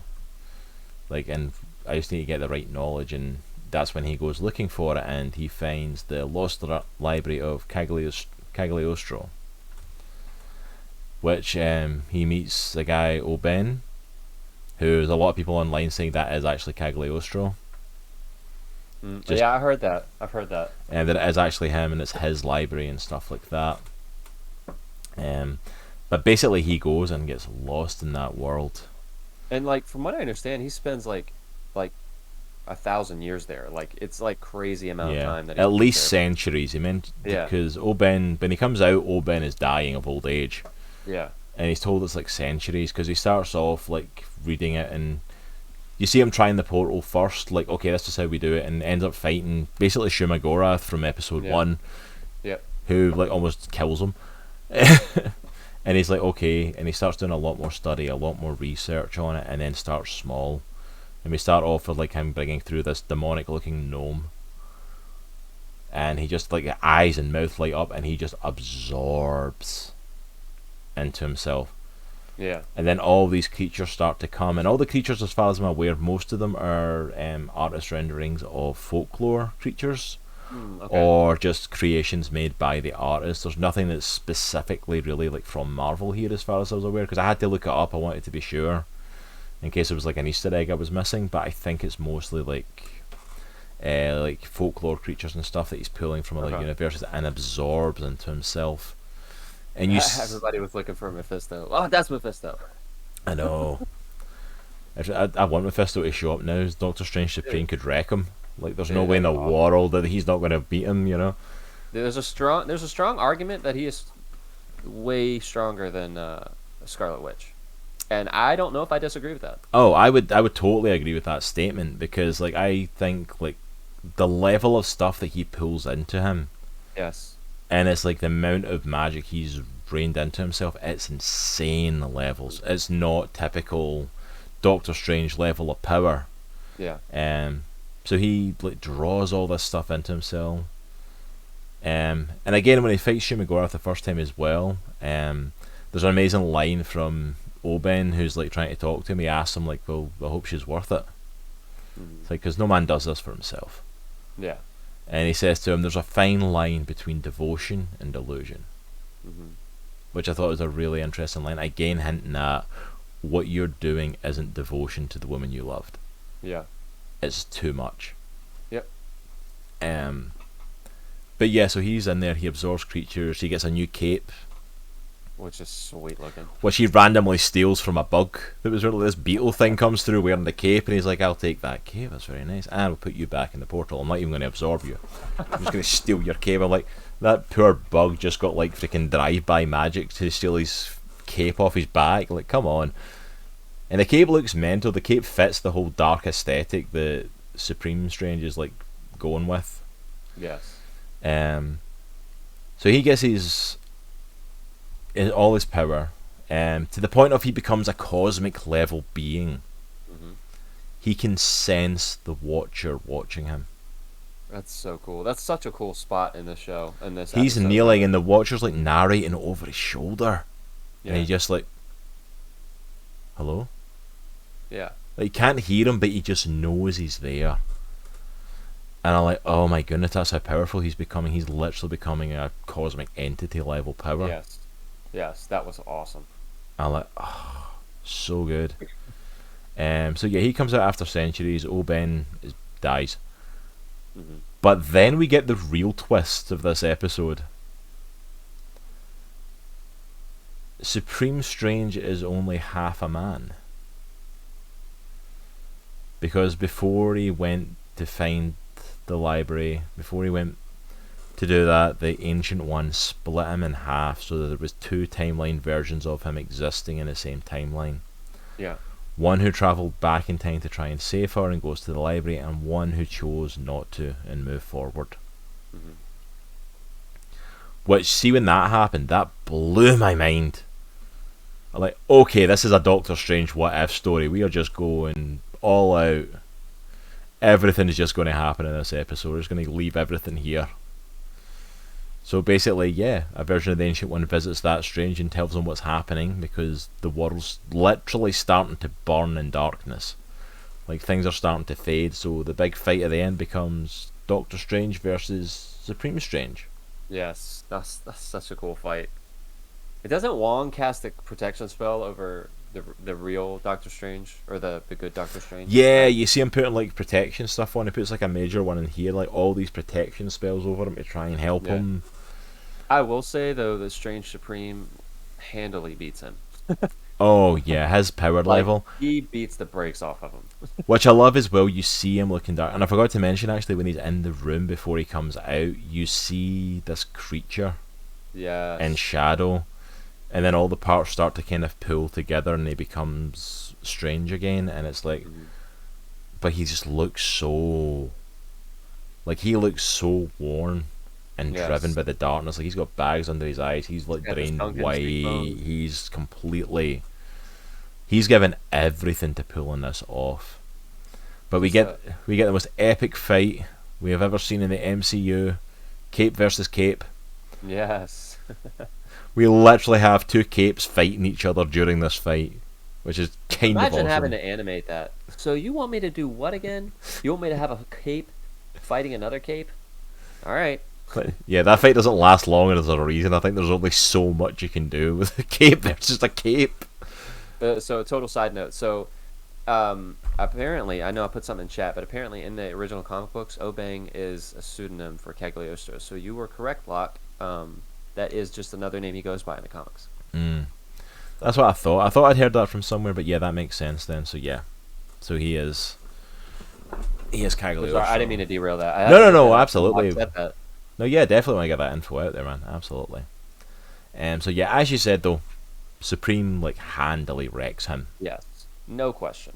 Handily wrecks him and absorbs him into himself as well. Because it's interesting, at first they try to almost like talk him into it, like they don't understand, like Wong and Ancient One don't understand, they don't know Christine. Yeah. And like you try to like talk him, and the other Strange try to talk him out of this, but they end up fighting and he absorbs him, and then he brings Christine back. Which I love that when he absorbs Strange, he goes into his actual form for a bit, which is this freaky looking creature. Yeah. And he's trying to talk to Christine as that creature. Yeah, Christine, it's me, and I'm like, yeah, that's comforting. That's gonna work. But then like he doesn't even get the chance to enjoy it. He saves her, and the world literally starts to crumble around him. Yeah, it starts to just fade. It's cool because the way that it's dissolving, it looks like ink, like black ink, which I think is a really cool. I don't know if this was on purpose, but a cool nod to the comics. Yeah, it was really interesting, like for them to do it that way. It was an interesting style. Yeah. But this whole universe is being wrecked, and Strange essentially has to construct himself like this little pocket dimension almost, which is literally like the size of this room that I'm in, which is not a big room. There's this little piece of land with this protection spell over it, which I love at the end of the day as well. Like, Christine disappears too. Yeah. He saved her, and then like the whole universe was there. And while it's cracking, he screams out to the Watcher. He can see him now, and he's like, "Help! Please help me! I made a mistake. Don't let my arrogance ruin everything. Don't let these people be punished because of my arrogance, because of what I did. It's my mistake. It was my bad choice." And it's like, and he's like, "Even if I could interfere, you were warned." He's like, "I've made a pledge not to interfere here." It's like, "But you were warned what the consequences of this would be multiple times." And he is, and going back and rewatching it multiple times, he is told by multiple people, including himself, the other version of him, this is going to wreck everything. This is going to destroy the universe. And Strange is left there, alone in his little pocket dimension with nothing. Yeah. And I'm like, oh, that's a good dark ending for an episode of this. I am all for it. That's how you elevate a level of a story like Doctor Strange. Of like, you want to do something what if it's completely out there, but still ties to the previous movie you did. That's how you do it. Yeah. I'm like, oh, that was so good. Yes, that was by far, again, my favorite episode of the first four, and probably top 2 for me of the whole series. Yeah, that was one of my top episodes of the whole series. But out of these first 4, absolutely. Yeah. And awesome, massive shout out. Thank you for that shout out for Is That Kid Rod. Thank you so much for coming in, Rod. Yeah, man. Thank you for coming in and hanging out with us today. We greatly appreciate it.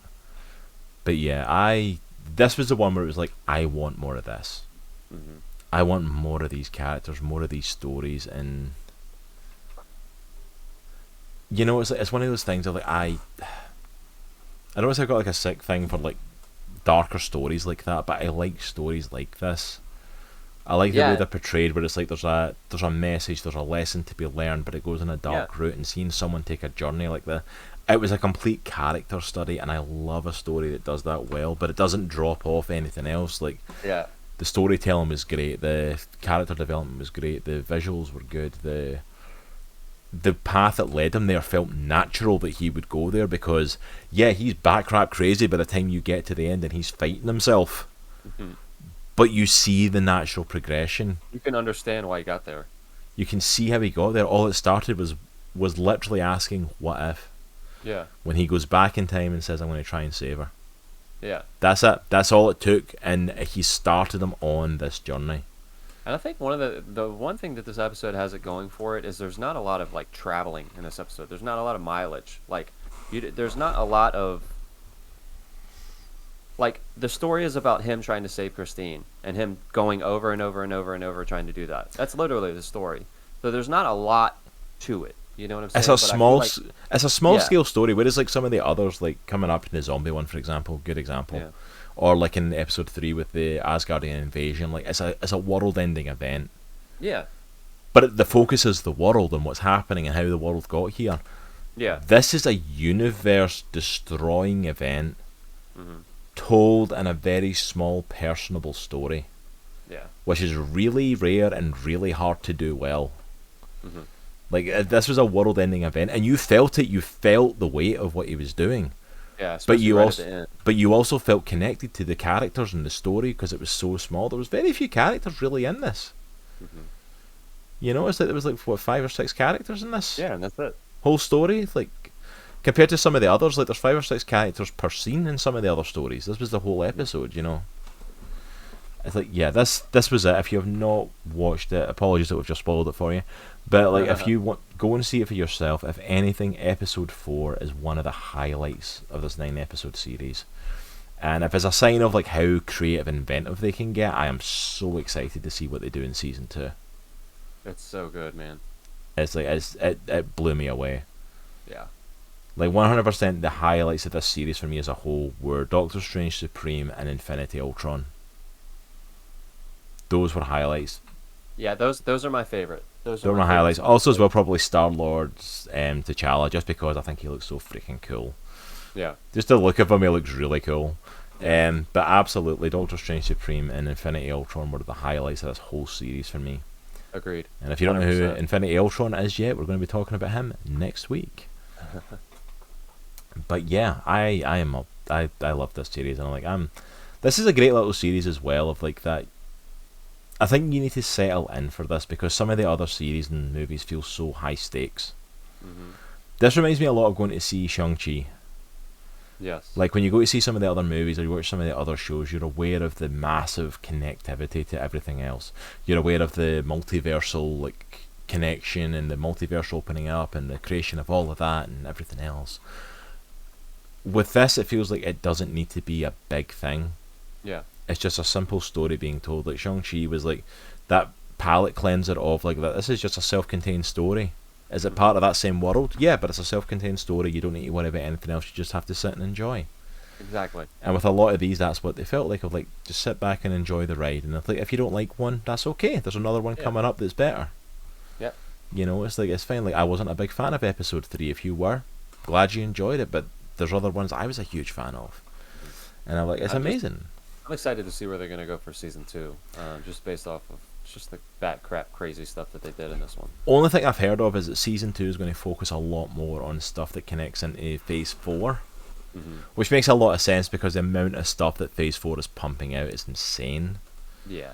Like to the point of like I don't know how long they can keep up this speed without having detractions and it coming back to them, because like there's so many movies coming out back to back and so many shows coming out back to back. I'm like, I feel like they're going to have to be very careful, because I know a lot of people have talked about comic book movie burnout before, and I get that, but like if they keep cranking stuff out, I think they're just going to have to be very selective and very careful about how they're framing stuff and and the tone of the different series and stuff like that to make it different and make it more engaging. That type of stuff. They're going to have to do stuff with that. The good thing about What If is like the show is specifically designed for that. Yeah, exactly. So that's a good thing on that. But yeah, like I think they really need to be careful on that, and also like it's just there's only so much comic book stuff I can watch with the way my life is, and there's only so much stuff I can do for the show, and I'm thinking like I can't cover certain things. Like we're not doing a Venom review show because I don't have the time to go and see Venom 2 to. It was awful, so I didn't. It was one I was quite happy to like drop because I knew it was going to be. But at the same time, like we've got next month, we've got Eternals coming up that I want to try and cover, and then the following month we've got Spider-Man No Way Home that I want to try and cover. Well, we also have a Hawkeye show coming out in December, and we have like the stuff is non-stop, and I'm like, don't get me wrong, I'm glad we've got stuff that creates content for us. Yep. But at the same time, like I don't know how long they can keep up this speed and without diminishing returns to it. Agreed. I agree. Yeah, absolutely, Caleb. I completely feel it. It's the same. I want to see it, Venom, but it's so hard with a family. Like literally, that's my solo day out to get a break from the kids and get a break from the wife and just have some me time. Is literally me taking 2 hours on like a Saturday morning to go with Nitro and go see a movie. Yep. And that's literally because I kind of need to, because it's now part of my job to review these things as part of Comics in the Cross. So I kind of have to see them. Like I would have went to see Venom if I could have, if I had the time and the money. Like if I didn't have to go to work and we had the money, I would happily have gone and seen Venom and reviewed it on the show. But I don't. So I'm like, I have to be picky of like what I see, and the big ones are Marvel. And Caleb, you really don't have to go see that movie. I promise you. Yeah, don't see it. The best thing to do is like the mid-credit scene, but just go read it like I did. I read the mid-credit scene, and I'm like, okay, that's all I need to know going forward. Yeah. That's it. That's the big thing you need to know is the mid-credit scene. But that is it for today, talking about the What If series, though. Yeah, man. So we are going to be back next week at the same time, 2:00, to talk episodes 5 to 9. So those include What If Zombies, basically an animated version of the Marvel Zombies universe to a certain degree. Who else have we got? We've got What If Killmonger saved Tony Stark. We've got What If Thor was an only child, apparently becomes a party boy. And then What If Ultron won? All leading to the culmination in What If the Watcher broke his oath? Yeah. So the last 2 episodes are kind of like a 2-parter almost. Yeah, it's a 2-parter essentially, with that one. but yeah, like there's some really great episodes coming up. Don't get me wrong, there's also still one of my other like least favourite ones from the whole thing coming up as well, but some of my favourite ones are coming up in the next half that are just a lot of fun. Great. So definitely come and join us next week for that. And yeah, look, absolutely, that post-credit scene's probably on YouTube already, time and time again if you need to see it. But yeah, this series has been a lot of fun overall. I'm excited to talk about the rest of it. Yeah, it's probably so I really like WandaVision and Loki, but right past them, it's probably What If for me. Yeah, I'm probably the same. I think I prefer it for the most part to like Falcon and Winter Soldier. Yes. But absolutely WandaVision and Loki I definitely prefer. Agreed. Definitely think they're better shows, personally. But that's just my taste, obviously. If you liked any of the others, by all means, you know. Again, as we always say, that's comic books. You know, Yep. It's like not everything is for everyone. Well, yeah, you say it all the time. Like, just because you don't like something doesn't mean there's not something out there that you will like. Yeah. You won't like, rather. Yeah. Yeah, absolutely. Like. That's kind of the point of comics. There's so many of them, you know. No, probably I could post a link in Discord. Post a link if you want. I don't care. I ain't gonna get pulled up for it if it's in Discord. Go for it. Let me grab something quick. It's just out of arm's reach. As I write my blind. So this is the shout outs for the next couple of weeks. So next week we are of course doing the second half of this. Following week is the return of our indie comic book club, where we will be doing Something is Killing the Children. I kind of started trying to read that this week. I didn't get far into it, but like I'm really intrigued with the story so far. Really intrigued with the art style. So I think it's going to be good. This is our horror Halloween book for this year. Almost wasn't. I really almost changed it at one point, like a few weeks ago. I was really thinking about whether I should. Hi, Alice in the Palace. Yes, I am indeed Scottish. Norwegian. It's Norwegian. Nitrowegian. I'm sorry, also Scottish. Just FYI, in case anybody was asking. You're not Scottish. You're American. Deal with that. Don't forget that a Titans talk soon. Wink. Yes, we do need to set that up, Caleb. That might be next. I've got a gap next month, so I might be setting that up with you then. If not, we'll probably get it December or January. Like, we've got so much stuff that freaking is coming out in the next couple of months. But yeah, so we'll be talking about this. I did almost change it for Scott Snyder's Witches, the one I told you about, Nitro. Mm-hmm. Yeah. Which is phenomenal horror comic, but I might save that. I'm going to save that one for next year. But Something is Killing the Children, 100% we'll be doing in 2 weeks' time. Cannot wait to check it out. Well, the bald guy sounds. It's because I'm not bald. I'm just follically challenged. All right, and I'm just going with it. You're bored. Okay. You know. Well, I'm sure there's a multiverse universe out there somewhere where you do have, you know, hair. There's a multiverse out there. Just like there's some really weird multiverse universe out there where you're better looking than me. You know. Oh wow, that's a low blow right at the end of the show, man. I didn't say you were bad looking. I just said I'm clearly better looking. I want to go cry in the corner. Thanks, appreciate it. I'm sorry, I couldn't resist using that one. I wore my Olaf shirt to boost my self-esteem today. you just crapped all over it. It's okay though. It's all right. I think that you're supporting famous bald people as well. Then when you're Olaf shirt. Hey, bald is sexy, man. Bald is sexy. Okay. Yep. I'm sure your wife has to say that. Yes, she does. I only pay her $5 a week to say that. I love how the end of the show is turned into ripping Nitro, and I'm perfectly fine with it, to be honest. Yeah, it's all good. Yeah, that is a spooky comic. I try to do more horror or spooky-esque stuff based around Halloween, obviously, because it's October, so 100%. We'll be doing that one in a couple of weeks, and I'm excited for it. I've not read it yet, but it's been a lot of like Harry Hill. I love the fact that Nitro has no idea who that is, but I think it's awesome. I literally was googling him. He's a British comedian and a TV host. Oh my gosh! But Nitro actually, without the beard, kind of looks like him. Not that far off. Oh my gosh! Somebody told me I look like the dude from what was it? What was it? Community. I'm like, really? I look like that guy? Come on now. That's amazing. I forgot his name. Come on, man. I do not look like that guy. I'm more of a Jason Statham, Dwayne Johnson type. What did your wife call you? What does my wife call me? Mr. Potato Head.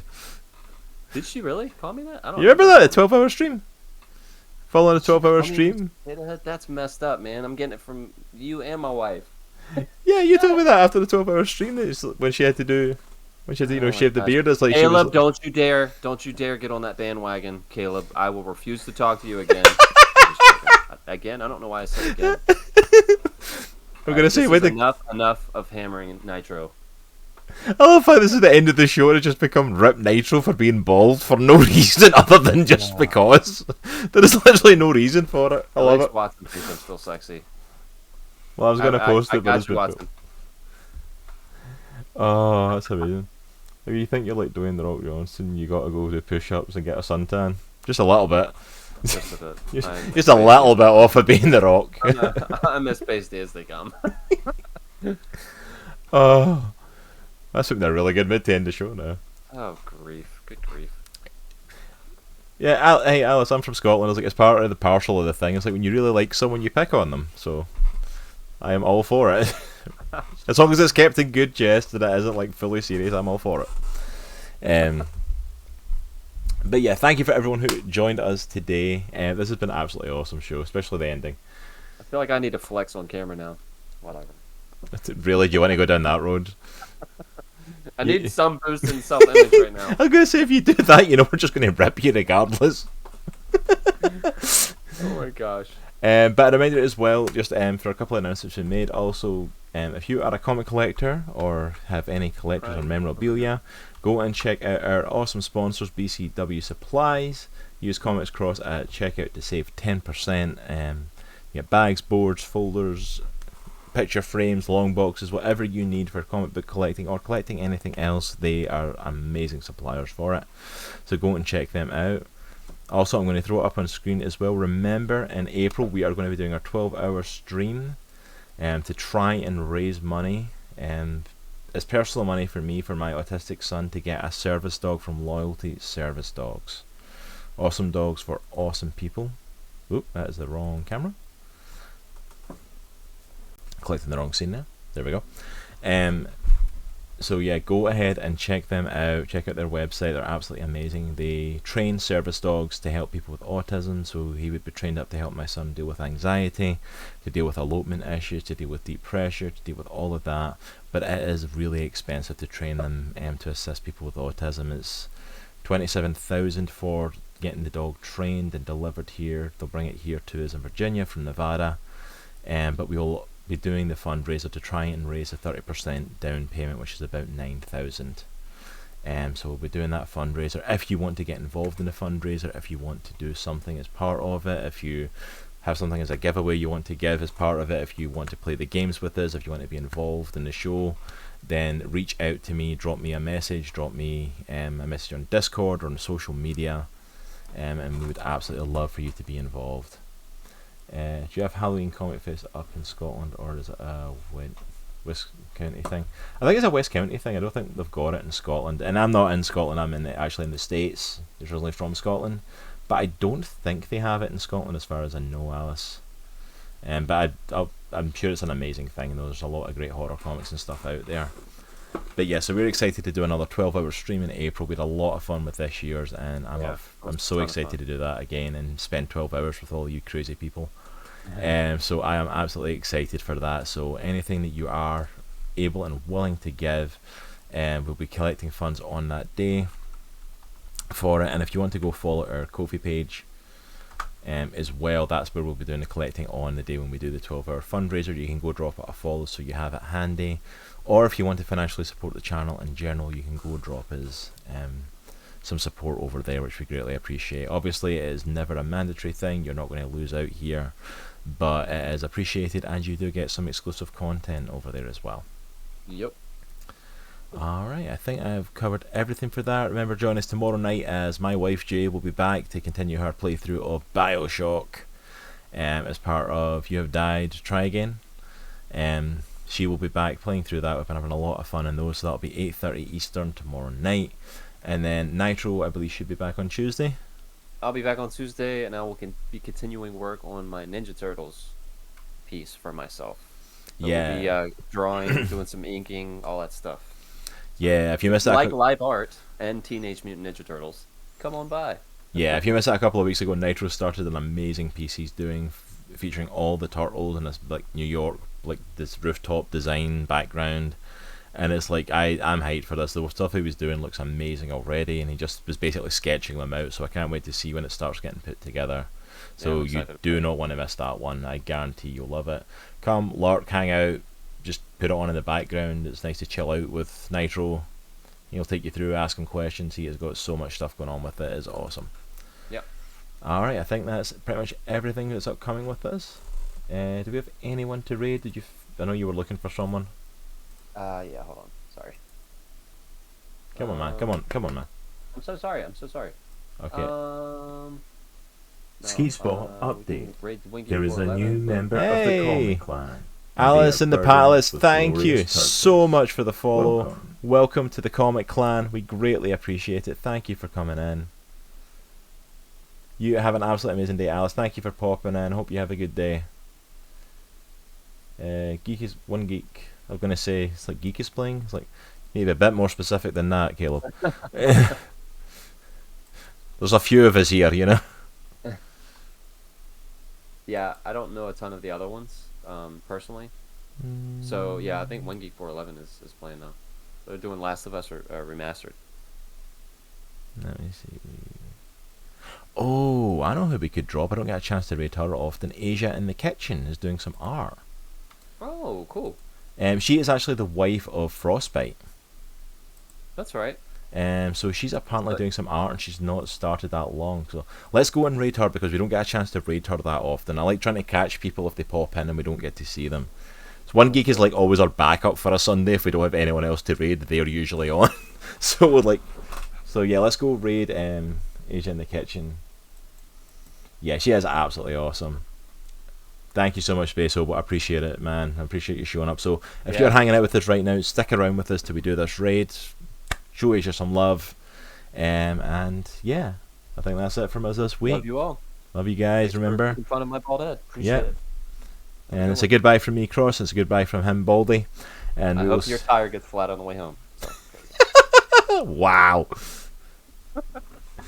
He's just getting so bent out of shape there about that.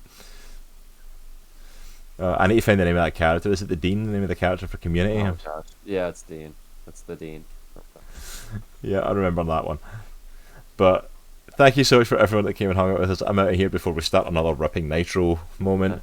But remember, every one of you, I've been listening to your old podcasts. Oh, awesome! I hope you enjoy them, Space Hobo. Please don't judge the early ones too much. They get better. They get better. I promise. I mean, not much better, but they get better. They get at least a bit better. All right, I'm gonna go. All right, we're raiding. I'm leaving before we get another rant. Gosh. You're talking to. We're just staying. Like we're not going anywhere. We're just hanging out here. We're camping out. 12-hour stream. It's happening. Yeah, just doing it Sorry, today. Joy. Why not? Yeah, wives are gonna be mad. It's absolutely fine, Space. You are fine, man. I'm fine. I love this. I love this rant and hanging out at the end of the day. Yeah. But we're going to go show Asia some love. So if you're able to hang about with us, please stick around. Join in the raid. Go show her some love. If you're not following her already, go give her a follow also, because she is awesome and deserves it. And we will see you all tomorrow night. And remember, it's a good week to be a geek. Take care and have a good one, guys. Yeah. Sierra Miedo.